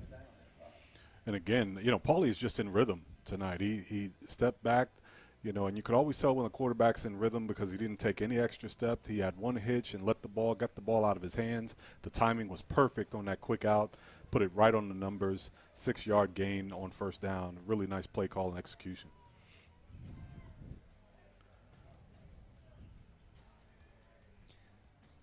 Pauly's got a 4-receiver set, low snap, pump fakes, takes a shot downfield. He's got his man. It is in and out of the hands of Jeremy Hunt. But boy, oh boy, Effie. And I'm going to tell you what, if Pauly doesn't lose the grip on the ball, if it's not a low snap, threw the timing off, a double move, well-timed, it's even still a nice throw. Just couldn't come up with it. But, again, we talk about the role that snaps play, and a bad snap can throw off the timing because that double move was right on time, and they got the Clear Fork defensive back to bite. And Jeremy Hunt had a step. Yeah, just couldn't come up with the ball. He had a step on Mason Pipes, sophomore DB for Clear Fork. Crisis averted, though, for Clear Fork, and a chance to get the ball back. 3rd and 5, and toss play. Nowhere to go, so Lexington now probably going to be punting this football away. So Clear Fork turning things up now defensively.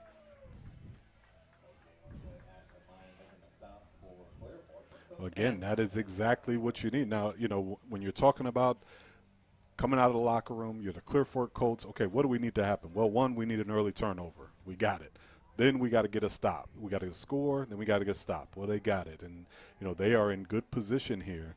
As long as they get a decent return, they got to feel good about where they are at this point in the game early in the second half. The first 2 boxes have been checked in the comeback checklist for Clear Fork as they will now set up shop at the 25-yard line. 5:58 to go here in the third quarter. Trailing 24-8. Thank you all for joining us here tonight on the OH Report, live and free. Whether you're watching us on Facebook or YouTube, we thank you for tuning in. Andy Jardy with Effie James. In this, I guess it's a regular season tilt, as what you. I'm not sure what you label what you this. title. What do you label this? A high school football game. Yeah. And Friday Night Lights. And we're glad to have it. As much football as we can get, I think we'll take right now. Skoog was under center, and the handoff up the middle, nowhere to go. Couple Minutemen in on the tackle. Tedrow had nowhere to go on that. And I was critical, Effie, kind of the playoff format that we had this year. I think I'm kind of a fan of it. We saw some upsets across the board up in the Cleveland area. I know, we saw some higher seeds lose to lower seeds. I know 11 seed at Amherst lost to a 22 seed, and there were a couple 22 over 11s. I know there's always the 12 over 5 in college basketball, but the 22 over 11 seems intriguing. Well, it's just sometimes you don't get a chance to get a full body of work when you've played 6 games. A lot of teams don't know who they are after 6 games. So upsets can happen. Lyon on the carry. Gets a couple. It's going to set up a 3rd and long. And the thing about the Minutemen tonight, even though they had to punt the football, and that's why I think it was so important that they don't give up field position, because their defense has played well. Now they gave up a score, but that was in a short field. Their defense has played well tonight, so making Clear Fork drive the field, is okay, because now your defense has played well. They got them now in a 3rd and long situation with a chance to get off the field. So, no harm for Lexington here and giving up the football and just playing solid defense right now. It's a quick-moving 3rd quarter too. We're now under 4.5 to go. So time will certainly become a factor here for Clear Fork. Pass to the outside is complete. And the ball is loose. And Lexington recovers.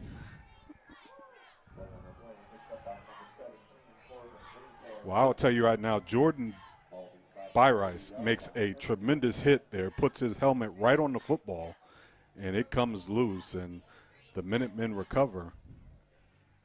I think that was Corbin Green on the recovery.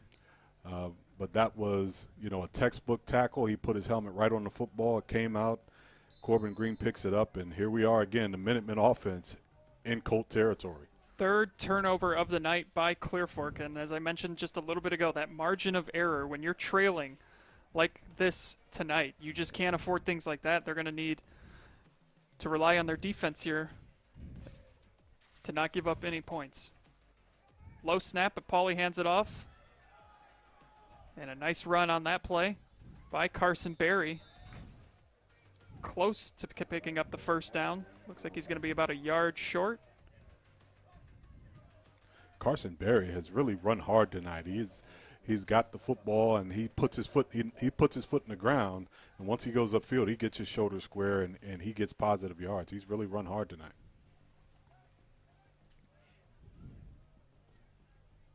Carson Berry, a junior running back. As we mentioned, this Lexington team very young, and one of the benefits of having these extra games after the playoffs, you get more time to practice, more time to play with each other. As Berry keeps going, he's got the 1st down. But a chance to, you could, end your season with a win. Right. And still, build some momentum going into next season. Lexington does have a game still scheduled with Ontario for October 30th. As far as I know for Clear Fork, this could be it for them tonight. I don't know if they will find maybe another team or two to play here before this season winds down, but you got a chance after getting bounced from the playoffs. You can still end your season on a positive note with some wins. Well, I tell you, I question that format. I was like you. I kind of question that format. But, when you think about it, these kids want to play. The coaches want to play, especially the young ones, getting them ready. And there's no reason for them to be cheated out of their 10-game season when they don't have to be. Berry with another carry, and starting to see Lexington work that clock, Effie. They didn't snap that till there was 1 second left on the play clock, so I think they're very aware of the position they are in right now, up 2 possessions. Third quarter winding down, 2.5 minutes to go. Just comes about ball security and time management here, really, from this way out if you're Lexington. Barry tried to bounce to the outside, but nowhere to go. Nice tackle by Caleb Holler.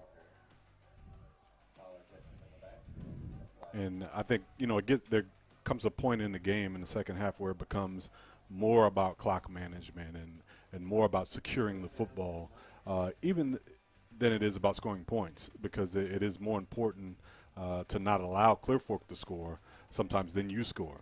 And, with a team like Lexington, who's played very well tonight, they want to secure this win more than anything else, more than trying to get a running clock or blow them out. They want to secure this win, and you have to take care of the clock to do that. Pauly takes a shot into the end zone, and it is again off the hands of his intended receiver, Jeremy Hunt. But some nice coverage on the play by Clear Fork, too. I'll tell you what, Colt Pauly, he has been on target tonight. Now, that was great coverage by the Colts, but that ball hit number 3, Jeremy Hunt, right in the helmet. I mean, it hit him right in the face mask, even with that tight coverage. So that was a great throw by Pauly. Again, the receiver just could not bring it in. So this is a big field goal attempt right here from A.J. Young. He's 1 for 2 on the night, but a chance to push this out to a 3-possession game once again. Snap back, kick is up, and looks like it was wide left. And that was a interesting signal from the officiating. I think we signaled touchback, right? Is that what I saw there? I suppose that. The kick was no good. Right. So Clear Fork dodges another. We're learning a lot about football tonight from an officiating standpoint, I think. We are. But Clear Fork dodging a big thing right there because they had just turned it over and didn't result in any points. So they kept Lexington off the board. And still a 2-possession game. Minute 37 to go left in the third quarter. Tedrow gets the carry. And he is out past the first down marker, so a nice run to start the drive off for Clear Fork. And again, Effie, I just think that's who you got to keep going to. Yeah, there's no way that, I go 2 or 3 plays without him touching the football.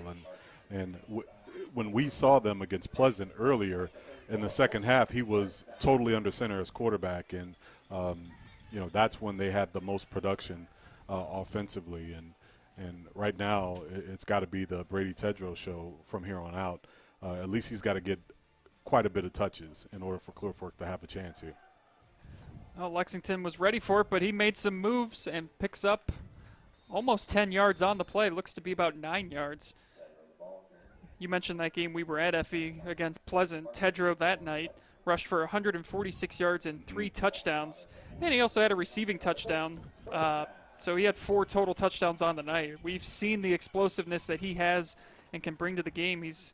Lexington's done a good job bottling him up tonight. He really hasn't had a chance to break off anything big yet. Right. But you're starting to see the last 2 runs now. He's picked up a little over 20 yards. So. Well, and the tough thing about this position that they're in is now the Minutemen have all eyes on number 8. And, it's a little tougher for him to get positive yards. Handoff up the middle.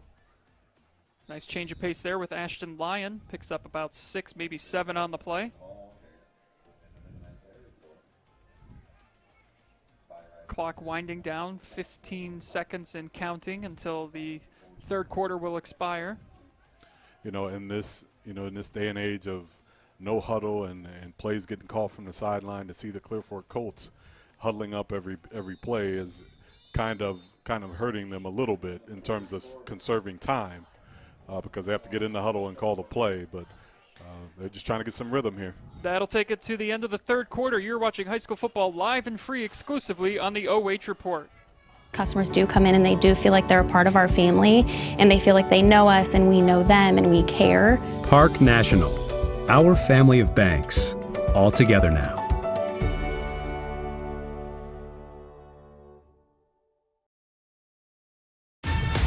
Who's got your case? Be smart. Get Reinhardt. If you get hurt, we get you back in the game. We know that getting the job done is what matters. Be smart. Get Reinhardt.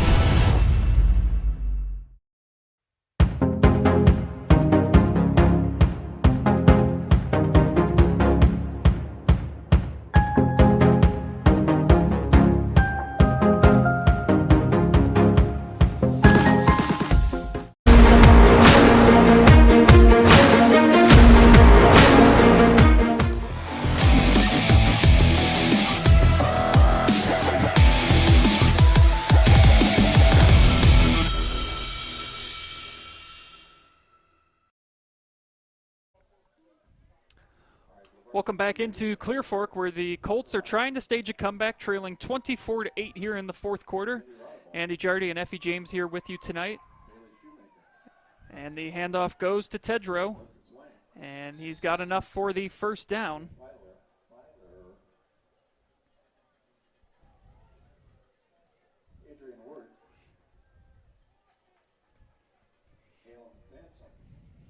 You know, the good thing what Lexington has done, even though, you know, Tedrow has had some nice runs tonight, he's up to 70 yards rushing on 17 carries tonight, but the Lexington Minutemen have done a great job of bottling him up and tackling him, getting him to the ground, not letting him get all those extra yards after contact.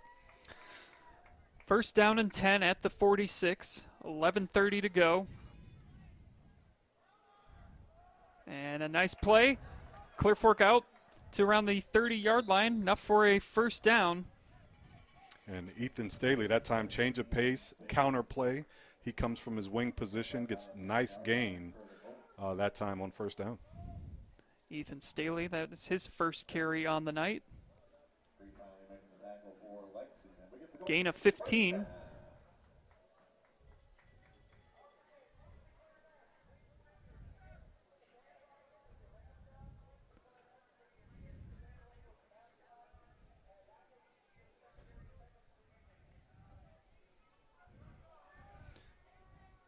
Caleb Holler under center. He's pretty much been the quarterback under center tonight, Effie.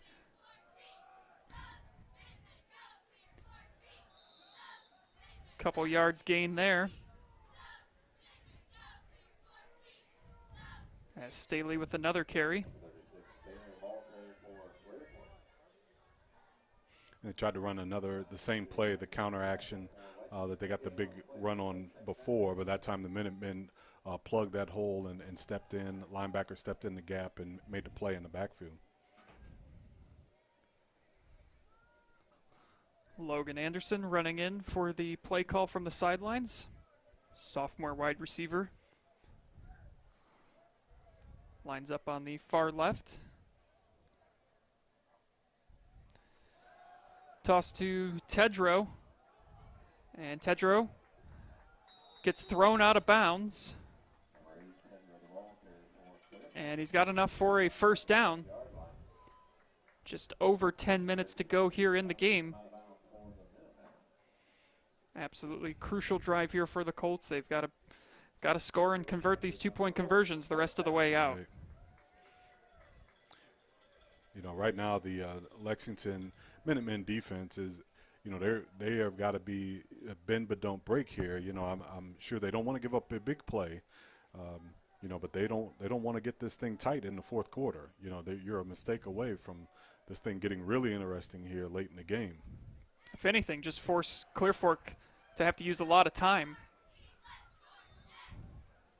As it's a nice run by Ashton Lyon out to the 11-yard line. It'll be second down and 1.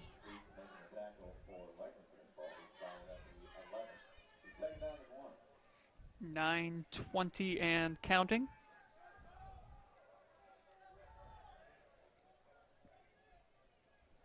Tedrow in the backfield.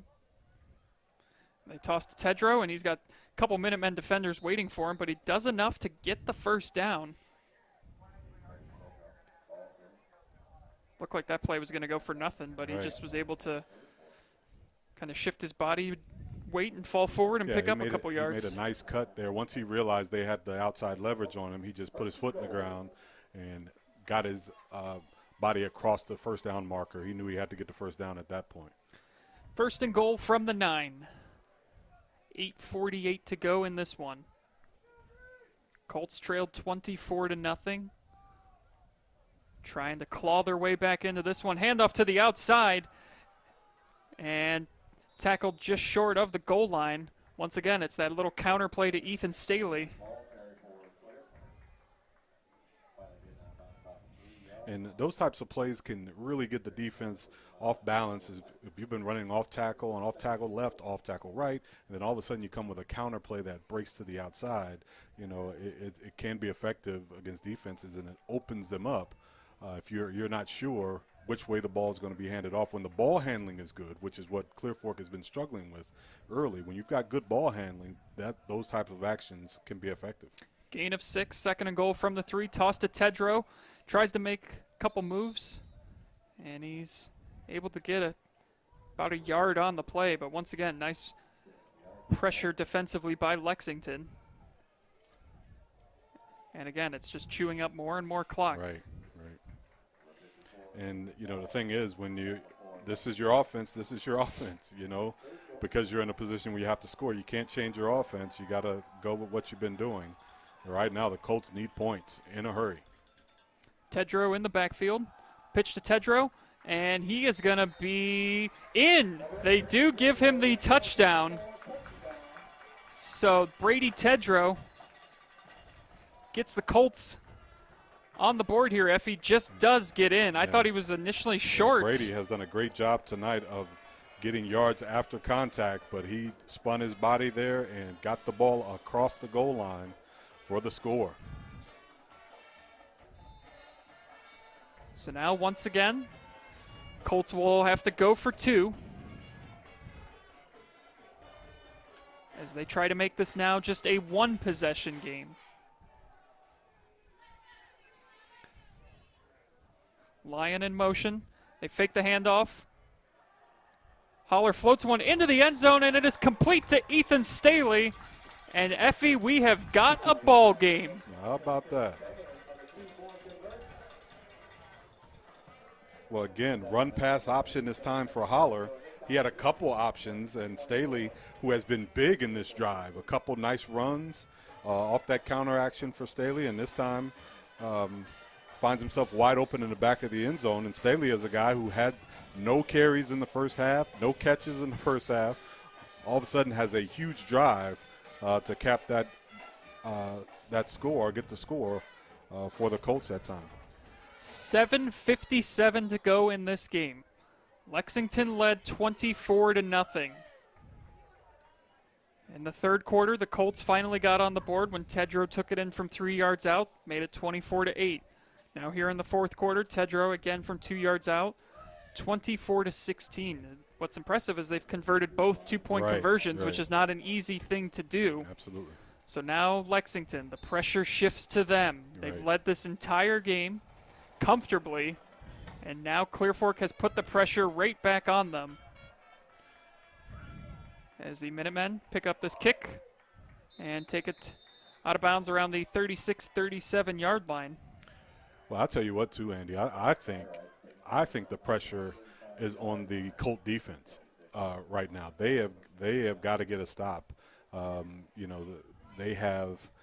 To this point, Lexington has played well offensively. They have done pretty much whatever they have wanted to, running or passing the football. The Colt defense has got to get a stop here and give their offense a chance. And right now they're playing with energy. They've got motivation here, and this is now a football game. And I think that's what we kind of expected, a competitive match. It's great to have these two schools playing each other again. They used to play each other all the time, obviously, in the OCC. They did meet last year, but then didn't play for 2 years before that, and that is not how you want to get things started if you're Lexington. A false start will back them up 5 yards, and we've seen them pick up big chunks of yardage tonight, but it's not something they're necessarily accustomed to doing, and now you're facing a 1st and 15 right off the bat. Not ideal. Yeah. Well, that the last drive, there's so much differences between last drive and this drive. Last drive, you were thinking about the clock and working the clock and but right now you can't work the clock. Right now you have got to mount your drive. You want to get some points on the board. This is essentially a one-score ball game. And they're coming out throwing. Pauly takes a shot downfield, and it is incomplete. Intended for Braden Stutes. And they just haven't – they had a lot of success converting some of those throws early, but just not really, getting those completions now here last couple of drives. The throws have been there, but some of them have just gone off the hands of the receivers. I continue to be impressed with Cole Pauly's arm. He has, really shown the strength. He threw that ball across the hash mark. The ball's here on the right hash. He threw it 30 yards to the other hash, actually outside the numbers. That is a tremendous throw for the junior quarterback. And just couldn't connect. And here we go again. They're coming out throwing. Pauly's pass deflected, and it is intercepted by Clear Fork. Victor Skoog comes down with the pick. And the Colts are in business again, Effie, a tip drill. Ball gets tipped, and Skoog, with great vision, goes up, catches the football, and wow, where are we at on our checklist of things that have to happen in order for Clear Fork to come back? Because another turnover is just on time. And, again, you got to give it to the Clear Fork defense. They needed a stop. They got it, and they got it with a turnover. And now add on the penalty. There was a face mask penalty added on to that penalty, so that's going to give the Colts even more, get them deeper into Lexington territory.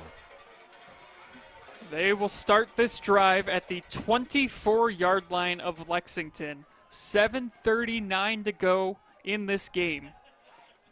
Wow. Clear Fork has forced 2 turnovers here in the second half. It's almost a complete reversal of what we saw in the first half. Lexington forcing all the turnovers in that first half, jumping out to a 24-0 lead. And now Clear Fork forcing the turnovers. Are they going to come back with 24 unanswered points? We shall see. Tedrow in at quarterback. He keeps it. He's getting to the outside, picks up a couple yards, and is there going to be a flag for a late hit out of bounds? It does not look to be that way. So it'll be second down.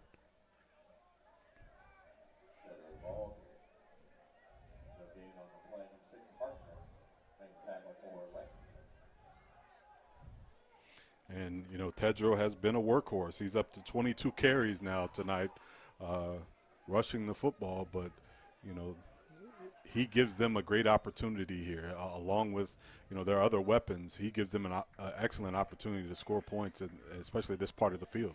Lyon in motion, fakes the handoff to him. Tedrow keeps it. He's up the middle, making guys miss, and he's got enough for a Clear Fork first down, brought down at about the 16-yard line. It's a gain of 10. Oh, Brady Tedrow on the read option gets a great block inside, hurdles a guy, and falls forward for the first down. Great run by Tedrow. And the Minutemen will take their first timeout here, kind of maybe just to take a deep breath and regroup, because this has quickly gone downhill for them. Right, and the way Clear Fork is rolling, I believe that's a good defensive timeout. I usually don't believe in defensive timeouts, but they had to have something here because, Tedrow is in rhythm. The offensive line is coming off the football. And, right now, with the ball just outside the 15-yard line, Clear Fork's got to figure out how to keep Lexington out of the end zone. They can't worry about what's going to happen later or what could happen next. Right now they've got to worry about keeping them out of the end zone and just play solid defense right here. Clear Fork's been in close games all season. 2 of their losses this year were by 3 points. They lost to Lucas in week 1, 18-15. Then they lost to Galleon in week 3 in double overtime, 20-17. Last week to Edison, a 7-point loss. Lyon tries to get to the outside, and he is going to be shoved out of bounds. No gain on the play for Clear Fork. Nice job by Lexington's defense. Yeah, great job stringing that out. Lyon showing the speed that time, but the Lexington defenders had a great angle. That time Jordan Byrice is stepped up from his defensive back position and forced him out of bounds for no gain. It's a loss of 1 on the play, second down and 11. Ball at the 17-yard line. 7:17 to go in this one. But we might be heading for what I've been hoping for all season long, and that's just an overtime barn burner. And we'll see if we get that here tonight. Tedrow keeps it, and he's still going, trying to get to the outside. He's still going, Effie, and he's in. Touchdown, Clear Fork. Brady Tedrow with the hat trick. Brady Tedrow, we've talked about it from the beginning. He is the A1 alpha dog for this Colts team.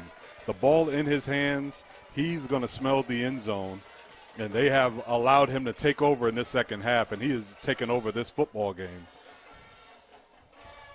So just like that, we are a 2-point conversion away from being all knotted up at 24.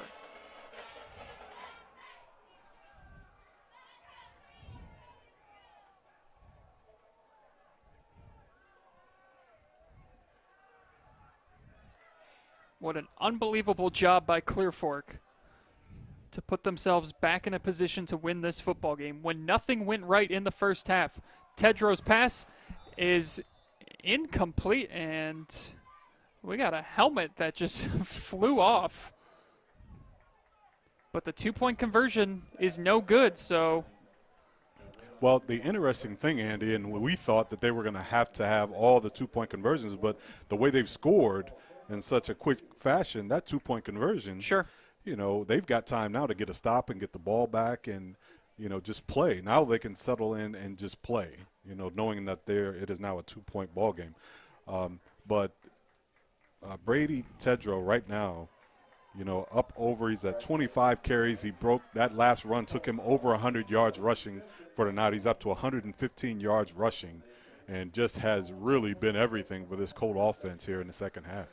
How big does that clock management mishap before halftime loom now? Clear Fork was coming out to kick a field goal with what they thought was 7 seconds left, but the officials, for whatever reason, we never did fully understand the decision, said that there was no time left on the clock, and they didn't get a chance to kick that field goal, and we will never know what would have happened if they did attempt that field goal.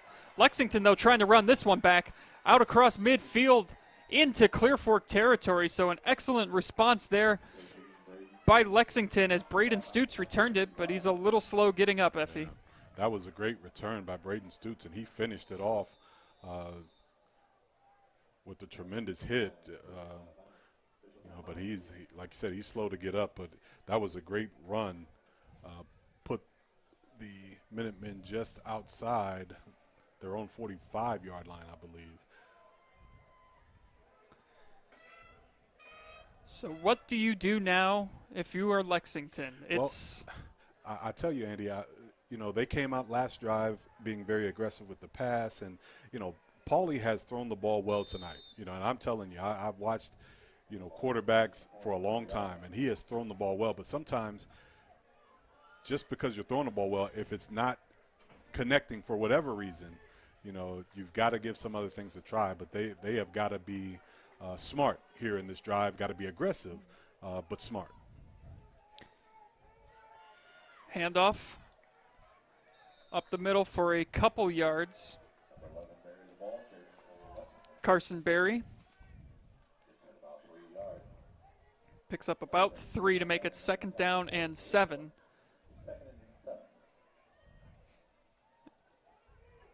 And it just seems, Effie, like once that Clear Fork offense gets that first touchdown going, it just snowballs downhill for the opposition, and Lexington finding that out right now. But they got the stop they needed on the 2-point conversion. They still lead this thing.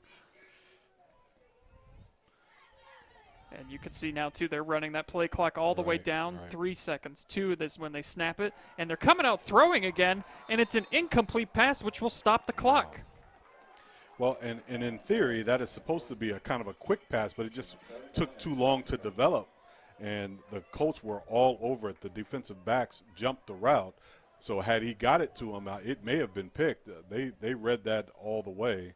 And it was just a slow developing play, which is supposed to be kind of a catch and throw.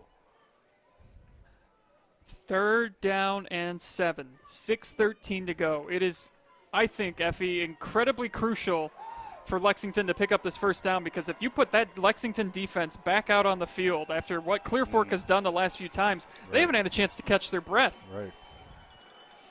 And the Colt faithful making some noise right now. And there's a timeout taken by Lexington. That's their second timeout. Colts starting to feel it, Effie. Yeah, the play clock had run down, and the Minutemen, they can't afford to take a penalty here. So they had to burn a timeout. And, boy, it's just amazing the turn of fortune that has happened in this game, where everything was going right for the Minutemen. It seems to be going wrong here in this fourth quarter. And sometimes it's tough to play with a big lead on the road. And, they've struggled to win football games this year. They're 1-6, so they're kind of in unfamiliar territory. They won against Madison 28-7, but it was almost sort of uncharted waters for them here. And now it's crazy. You don't see a lot of just unanswered runs like we've seen tonight. It was 24-0, and now Clear Fork has scored the last 22 points. It's like a basketball game almost. But yeah, this is a crucial third down. Yeah, and I think the Minutemen, like you said, they're not accustomed to playing with the lead. They're on the road, and right now they're seeing the energy of how the Colts are playing has changed, and it has picked up. So now they've got to be flawless here on this third down play. Pauly with trips to his right. Barry in the backfield with him. Pauly's looking to throw. Now he's under pressure, and he's not able to get away. He is going to he pitched the ball off. He's still going. And it's a first down for Lexington. Are you kidding me? I thought they had whistled him down, but he gets it off, and it's a first down. Wow. Well, he was just about dead in the water, and at the last minute, his running back, Caden Berry, got into his vision. He pitched it back. It was a legal play. Berry got free on the sideline and turned it up and got enough for the first down. What a play. Unbelievable. I was just I assumed they were going to whistle him down because he had taken a couple hits. That was very close. Now, that is very close to having your forward progress stop. They could have easily blown that whistle and blown that play dead. What a job by Pauly, though, to keep his composure, and he got it off to Carson Berry. So that will give them a first down and a chance to run a whole lot more of that clock now. As Barry picks up 3 on that play, 5.5 minutes to go. Now that could turn out being the play of the game, Andy, because with that big of a loss on third down, that's a game changer. A lot of credit goes to Carson Berry, who didn't give up on the play. He got into his quarterback vision. He said, "Hey, pitch it." Yeah. And he did, and he got up the sideline for the first down. Yeah, Pauly and Barry did not give up on that play like I did. I had signaled them down. And Pauly coming out throwing again. This pass is complete. And staying in bounds is Jeremy Hunt. Short gain on the play, though. He's going to set up another third down and long, as we are now at 4:45 and counting in this one. And now the Minutemen are managing this clock, and they're in a position now where, again, they want points, but it's more important that they don't make a mistake here. 3rd down and 6.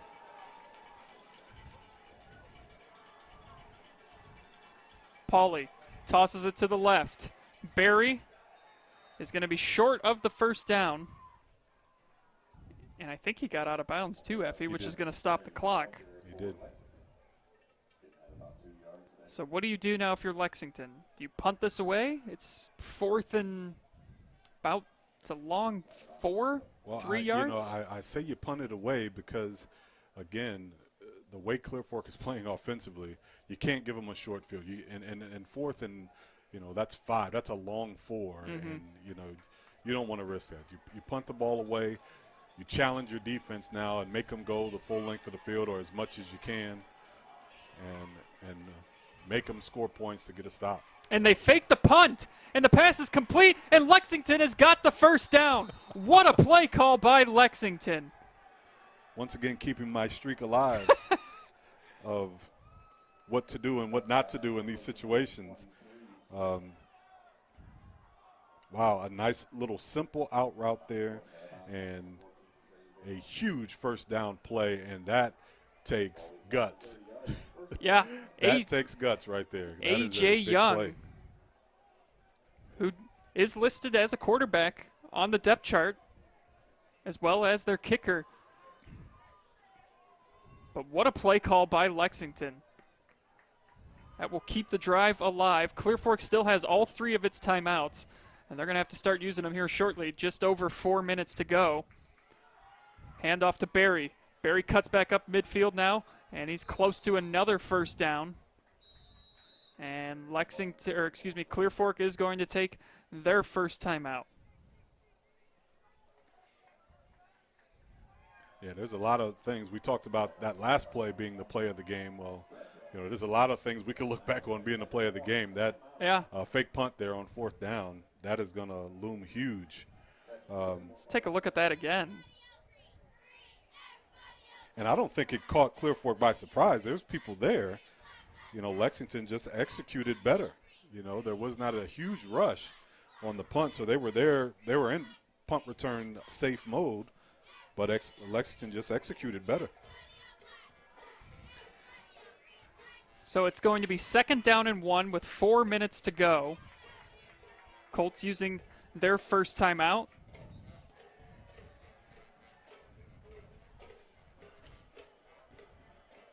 You surprised they used the timeout right there? No. With it being 2nd and 1? Yeah, but I think right now it's about time. You got to conserve time. They have the timeouts, and you're trying to break up their rhythm as well. You don't want them to just keep rolling you right now. Pauly in the shotgun. Barry gets the handoff, and he plows ahead. He's got enough for the first down. Down to the 13-yard line.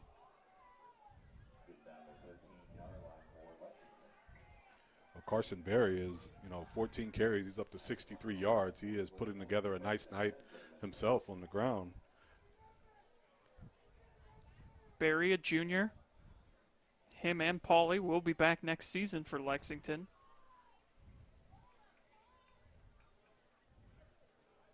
.337 and counting. Play clock down to 8. Minutemen can still pick up a first down as the ball is at the 13. And Barry up the middle gets a gain of about 5 on the play. Make it 6. It'll be 2nd down and 4, ball at the 7. Through it all, I think this Minutemen drive has been executed very well. They've had some big plays. Some things have went their way in this drive, like that, that would have been sack that turned into a first down. Yeah. Ends up being huge, but they have got themselves in position where they have really gained control. They're right knocking on the door for another score here with the time on their side at this point. Yep, 2:43 and counting. Just did get the snap off. Play clock was down to 1, and Pauly coming in trying to do the Bush push right there. But Colts were having none of it, and they get a much-needed stop there.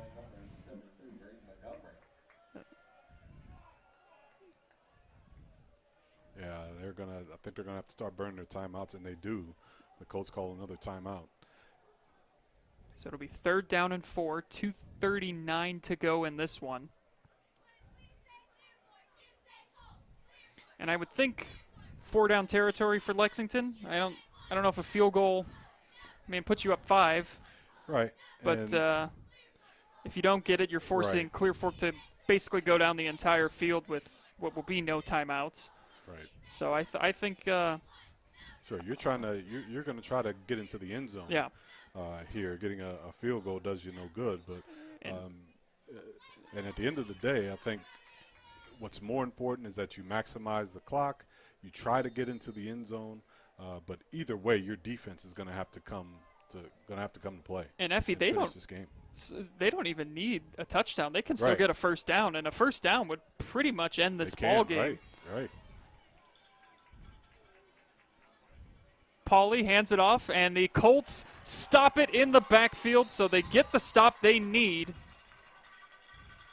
to bring up a 4th down, and it's decision time for Lexington. And that time the Colts came on an all-out blitz. They didn't worry about whether they were going to pass the ball or not. They came on an all-out blitz and broke through the line of scrimmage and made the play in the backfield. So great defensive call after the timeout by the Colts. Colts are still going to hold on to their 1 timeout as we have now hit the 2-minute mark, and they are going to attempt a field goal.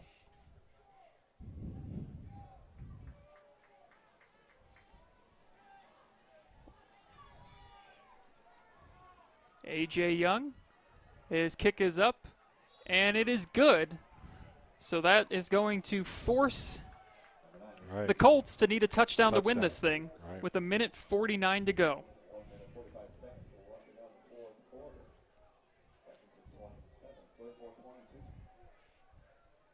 You know, 1:45 seconds to go and a timeout in your pocket.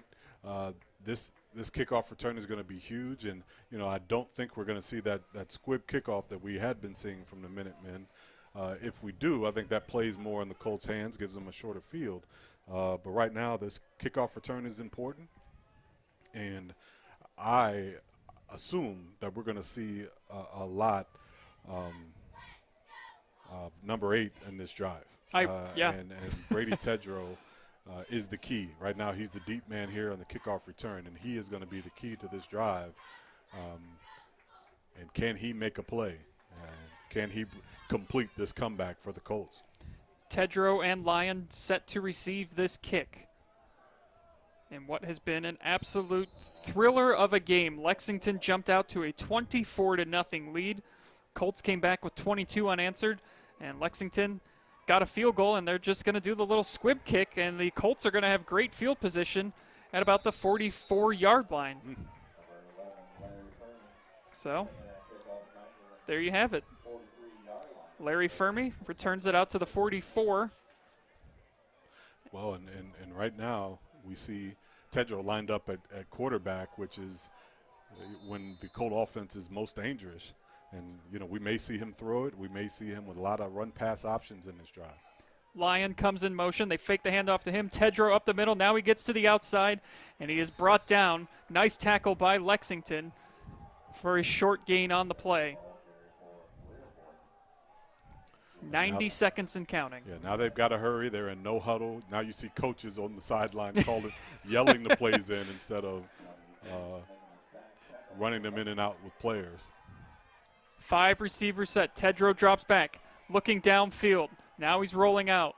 Takes a shot downfield, and it is out of bounds, incomplete. So 3rd down and 7, 1:09 to go.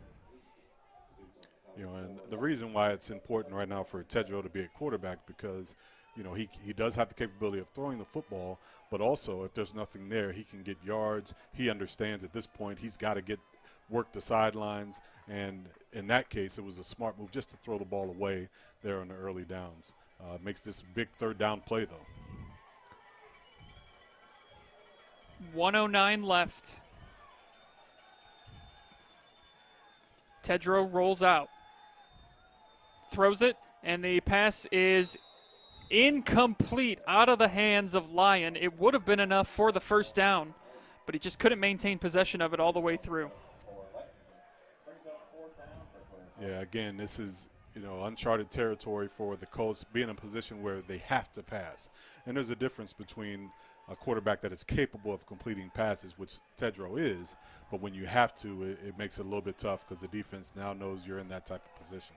So here we go, the play of the night, 4th down and 7. Tedrow, empty backfield, 5 receivers set, 4 to his left. Tedrow rolls out to his left. He's looking over, and he's got his receiver, and it's caught, and it's enough for the 1st down. Jack Harris comes down with the reception. What a play.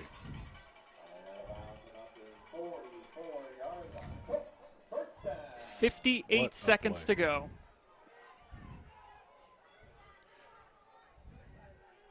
I tell you, the 4th down conversions by both teams tonight. Lexington ran a fake punt on their last trip, which resulted in a field goal. Tedrow, under pressure, steps up in the pocket. He is going to be sacked, and the Colts are going to use their final timeout. Great pressure by Lexington. Yeah, and Tedrow is looking downfield. They got all vertical routes here. And at the last minute, I think he was going to try to unload it, but just didn't get the opportunity. Amon Parr, the senior, coming away with the sack. Well, actually, it was a gain of 1. 2nd down and 9. It's probably a good thing he didn't throw it. It might have been a penalty, depending on where they had spotted the ball right there.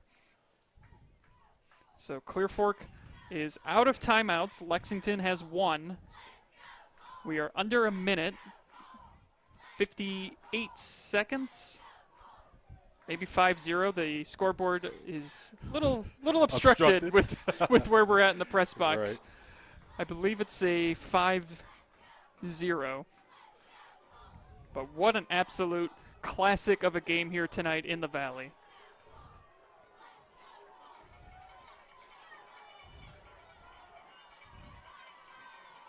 Forget that it's not a playoff game. It's just a great game. Just a great game. I mean, you kind of forget that it even is just a regular game. Pass out to Lyon. Tries to get to the outside. And he's got a couple. Gets out of bounds.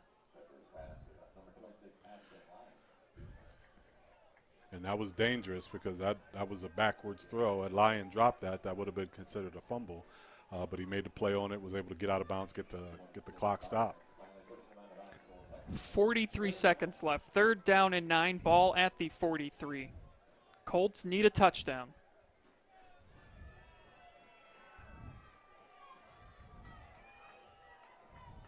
Tedrow's got 4 receivers to his left. He rolls out that way. And he's got his man, and it's a completed pass. And a penalty flag will come in. It's going to be a late hit out of bounds. And a lot of times, I don't like that call. But as we see Tedrow here roll out to his left, make a great throw, but that is clearly a late hit out of bounds and unnecessary by the Lexington defender, and it's going to cost his team. Yeah, Braden Stutes just a little too aggressive there. And that is going to move them deep into Lexington territory now. Wow. Well, see, the interesting thing is now with 36 seconds to play is now, the run-pass option is in play for Tedrow. And these rollouts to either side, he's dangerous as a passer now. He's completed his last 3, and he's also now going to be dangerous on the perimeter running. Low snap. Tedrow rolls out to his right under pressure. He's just going to throw this one away. Nice decision. Yeah, smart decision there. Just couldn't get to the outside with the pressure coming from Lexington, so he threw it away. And I tell you again, Andy, a bad snap. And I look at that play and you think, well, he just didn't have anybody open. But if he catches that snap clean, he is more to the perimeter, and now it's a 2-on-1 on the outside. If the man comes up to take Tedrow, he can throw it outside. And that's the type of matchup that they're trying to get with these rollouts. But because of the bad snap, it gives the Lexington defender time to recover and get to the outside. So the snap has really given the coach trouble all night tonight. Another low snap. Tedrow fires, and the pass is incomplete. Just off the hands of Logan Hirsch. And those are dangerous. If you throw it inside and it's not a first down, that clock is going to run. So they've got to be on the hustle. This is the type of situation where you got to have 2 plays ready if you're going to run the ball or throw the ball on the inside because you got to either work the sidelines or get the ball in the end zone right now. Yeah, you've pretty much eliminated something over the middle right now, unless it's into the end zone or past the first down. Right. Because you can't run up and clock the ball. If you're shorter, it's going to be a turnover on down. So here we go. Tedrow rolls out, and he throws it, and the pass is complete, but has he got enough for the first down? They are going to stop for measurement, and it looks like he got it. Give it to him. It is a first down, so first down and goal for Clear Fork. 20 seconds to go in this game. Wow. Can you believe this? This is incredible. Are you not entertained, Effie James? 19 seconds as they spike the ball there. What a ball game, and you're seeing some great individual effort plays being made I don't believe that Lyon had the first down when he caught the football. I didn't think he did. But he fell forward there and crossed that line. So 2nd and goal from the 7. And timeout, I believe, taken by Lexington, their final timeout of the night. And the one thing that Lexington is doing, which is smart, they have stopped rushing their outside rusher, and instead they're looping him around to play the rollout, because right now all they're doing with Tedrow is rolling him out to either side. So if you notice the adjustment made by the Lexington defense is they're taking their defensive end and they're widening him out so Tedrow doesn't have that option to run or throw. They're forcing him to be a thrower now when he rolls out to the outside, which is an effective strategy. But right now Tedrow has been on the money with his passes. So this is, wow, I have to admit, I did not believe we were going to have this entertaining of a finish to this ball game. Well, and with the way that the game was, it was 24-0 at halftime. Right. And with the way that first half ended for Clear Fork 2, you just thought like, oh boy, it's just not their night. But I mean, they have responded here in the second half and now have a chance to come all the way back and win this thing. Just speaks volumes to the kind of program they have here and the type of kids they've got. Tedrow rolls out to his left, looks, fires into the end zone, and it is off the hands of his receiver. 3rd down and goal, but great defensive play by Lexington. Yeah, Braden Stutes there on the coverage, and he played that well. And for the most part, Clear Fork has been running the same concept. They've been running an out with a corner route over the top of it, and that time Braden Stutes made a great play on the football, was careful not to get in there too early, timed it just right, and made a great play to knock the ball free. 11 seconds left, 3rd down and goal. Anything short of the goal line will be the end of this ball game, Effie. Wow. Tedrow rolling out to his left, dumps it, and it's probably a good thing that pass was incomplete because I don't think he was going to get into the end zone. Wow. But it is going to be 4th down and goal now. No, here's the dilemma that the Colts are in right now. You know, Tedrow is playing quarterback. He doesn't have himself to throw the football to. That's true. And, you know, now all eyes on him to try to get the ball in the end zone. And right now they have, the way the Minutemen are playing him, they've limited him and made him now a thrower because they're not going to let him get outside. So now he's got to pass the ball in for a touchdown. Here we go. This is the game. Tedrow rolling out to his left. He's got a man open in the end zone, and the pass, it is caught. Way. Touchdown, Clear Fork. Are you kidding me? Brady way. Tedrow into the end zone with the pass, and the Colts have come all the way back and lead this thing 28-27. No way.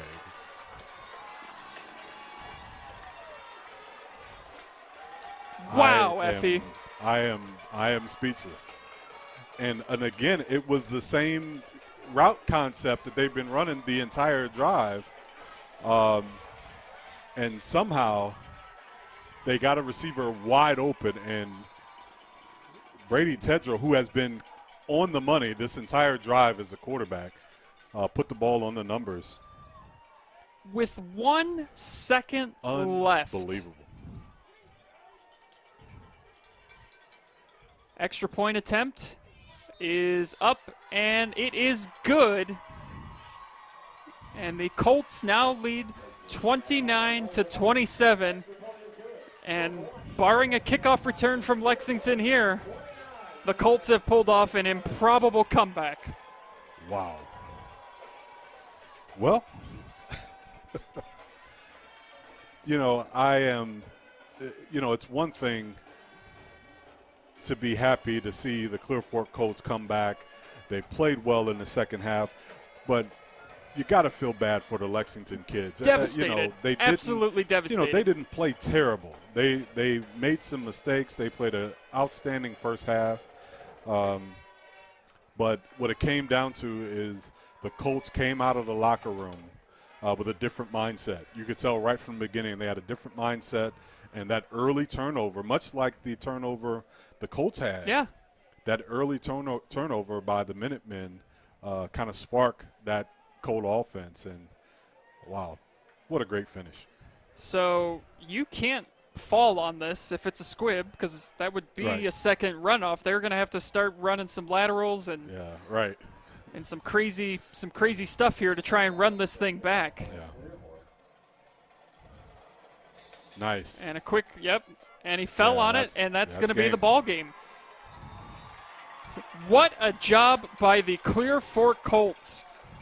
Trailing 24-0 in this game, come all the way back to win 29-27.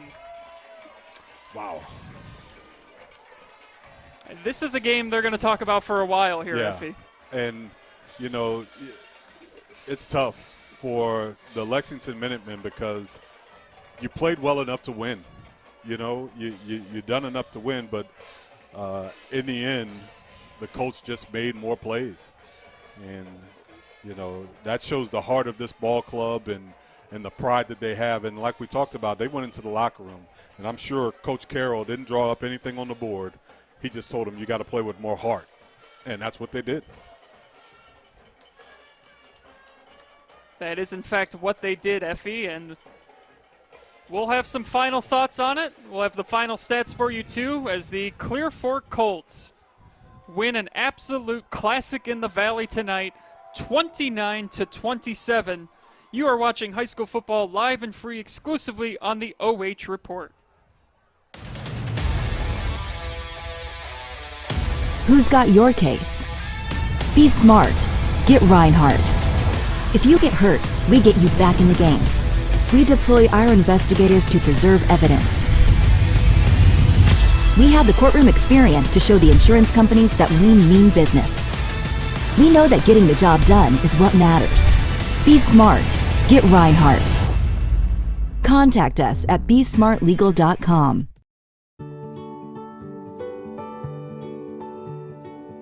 We are uniting Park National's family banks under one name to serve you more. This bank's about service to the community. I mean, your customers become your family, and by and large, you become their family. Customers do come in and they do feel like they're a part of our family, and they feel like they know us and we know them and we care. Park National, our family of banks, all together now.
Time now for our Clear Fit Nutrition Player of the Game, and it's Brady Tedrow.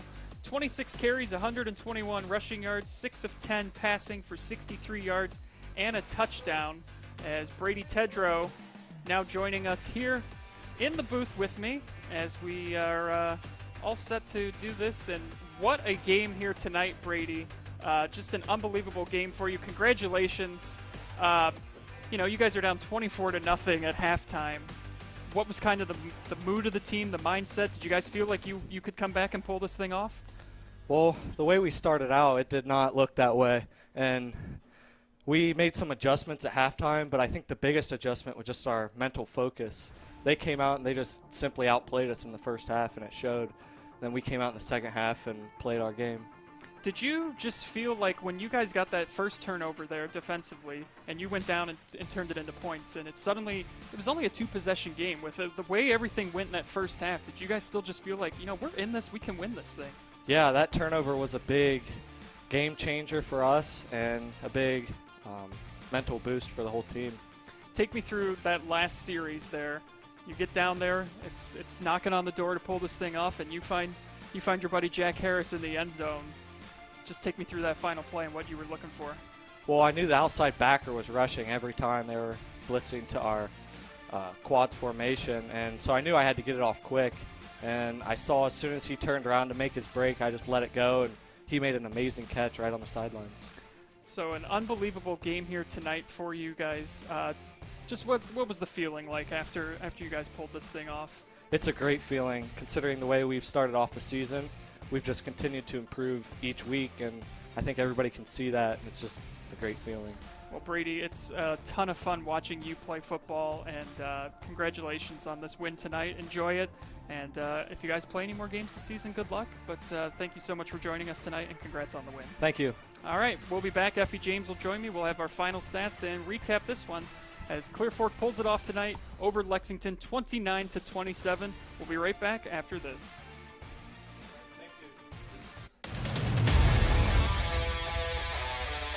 Who's got your case? Be smart. Get Reinhardt. If you get hurt, we get you back in the game. We deploy our investigators to preserve evidence. We have the courtroom experience to show the insurance companies that we mean business. We know that getting the job done is what matters. Be smart. Get Reinhardt. Contact us at besmartlegal.com.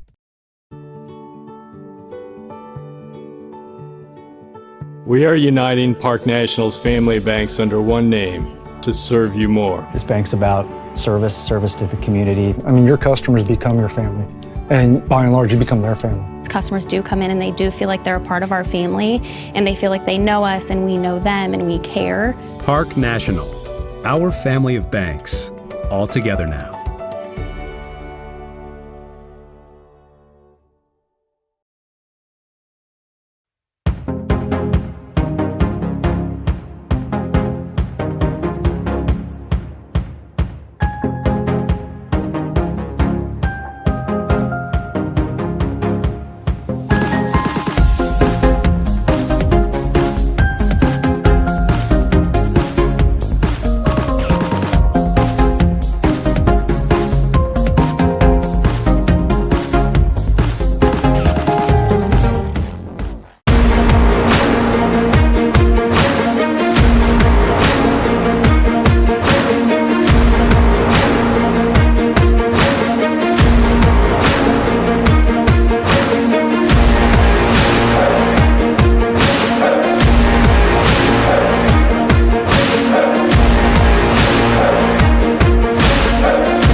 Back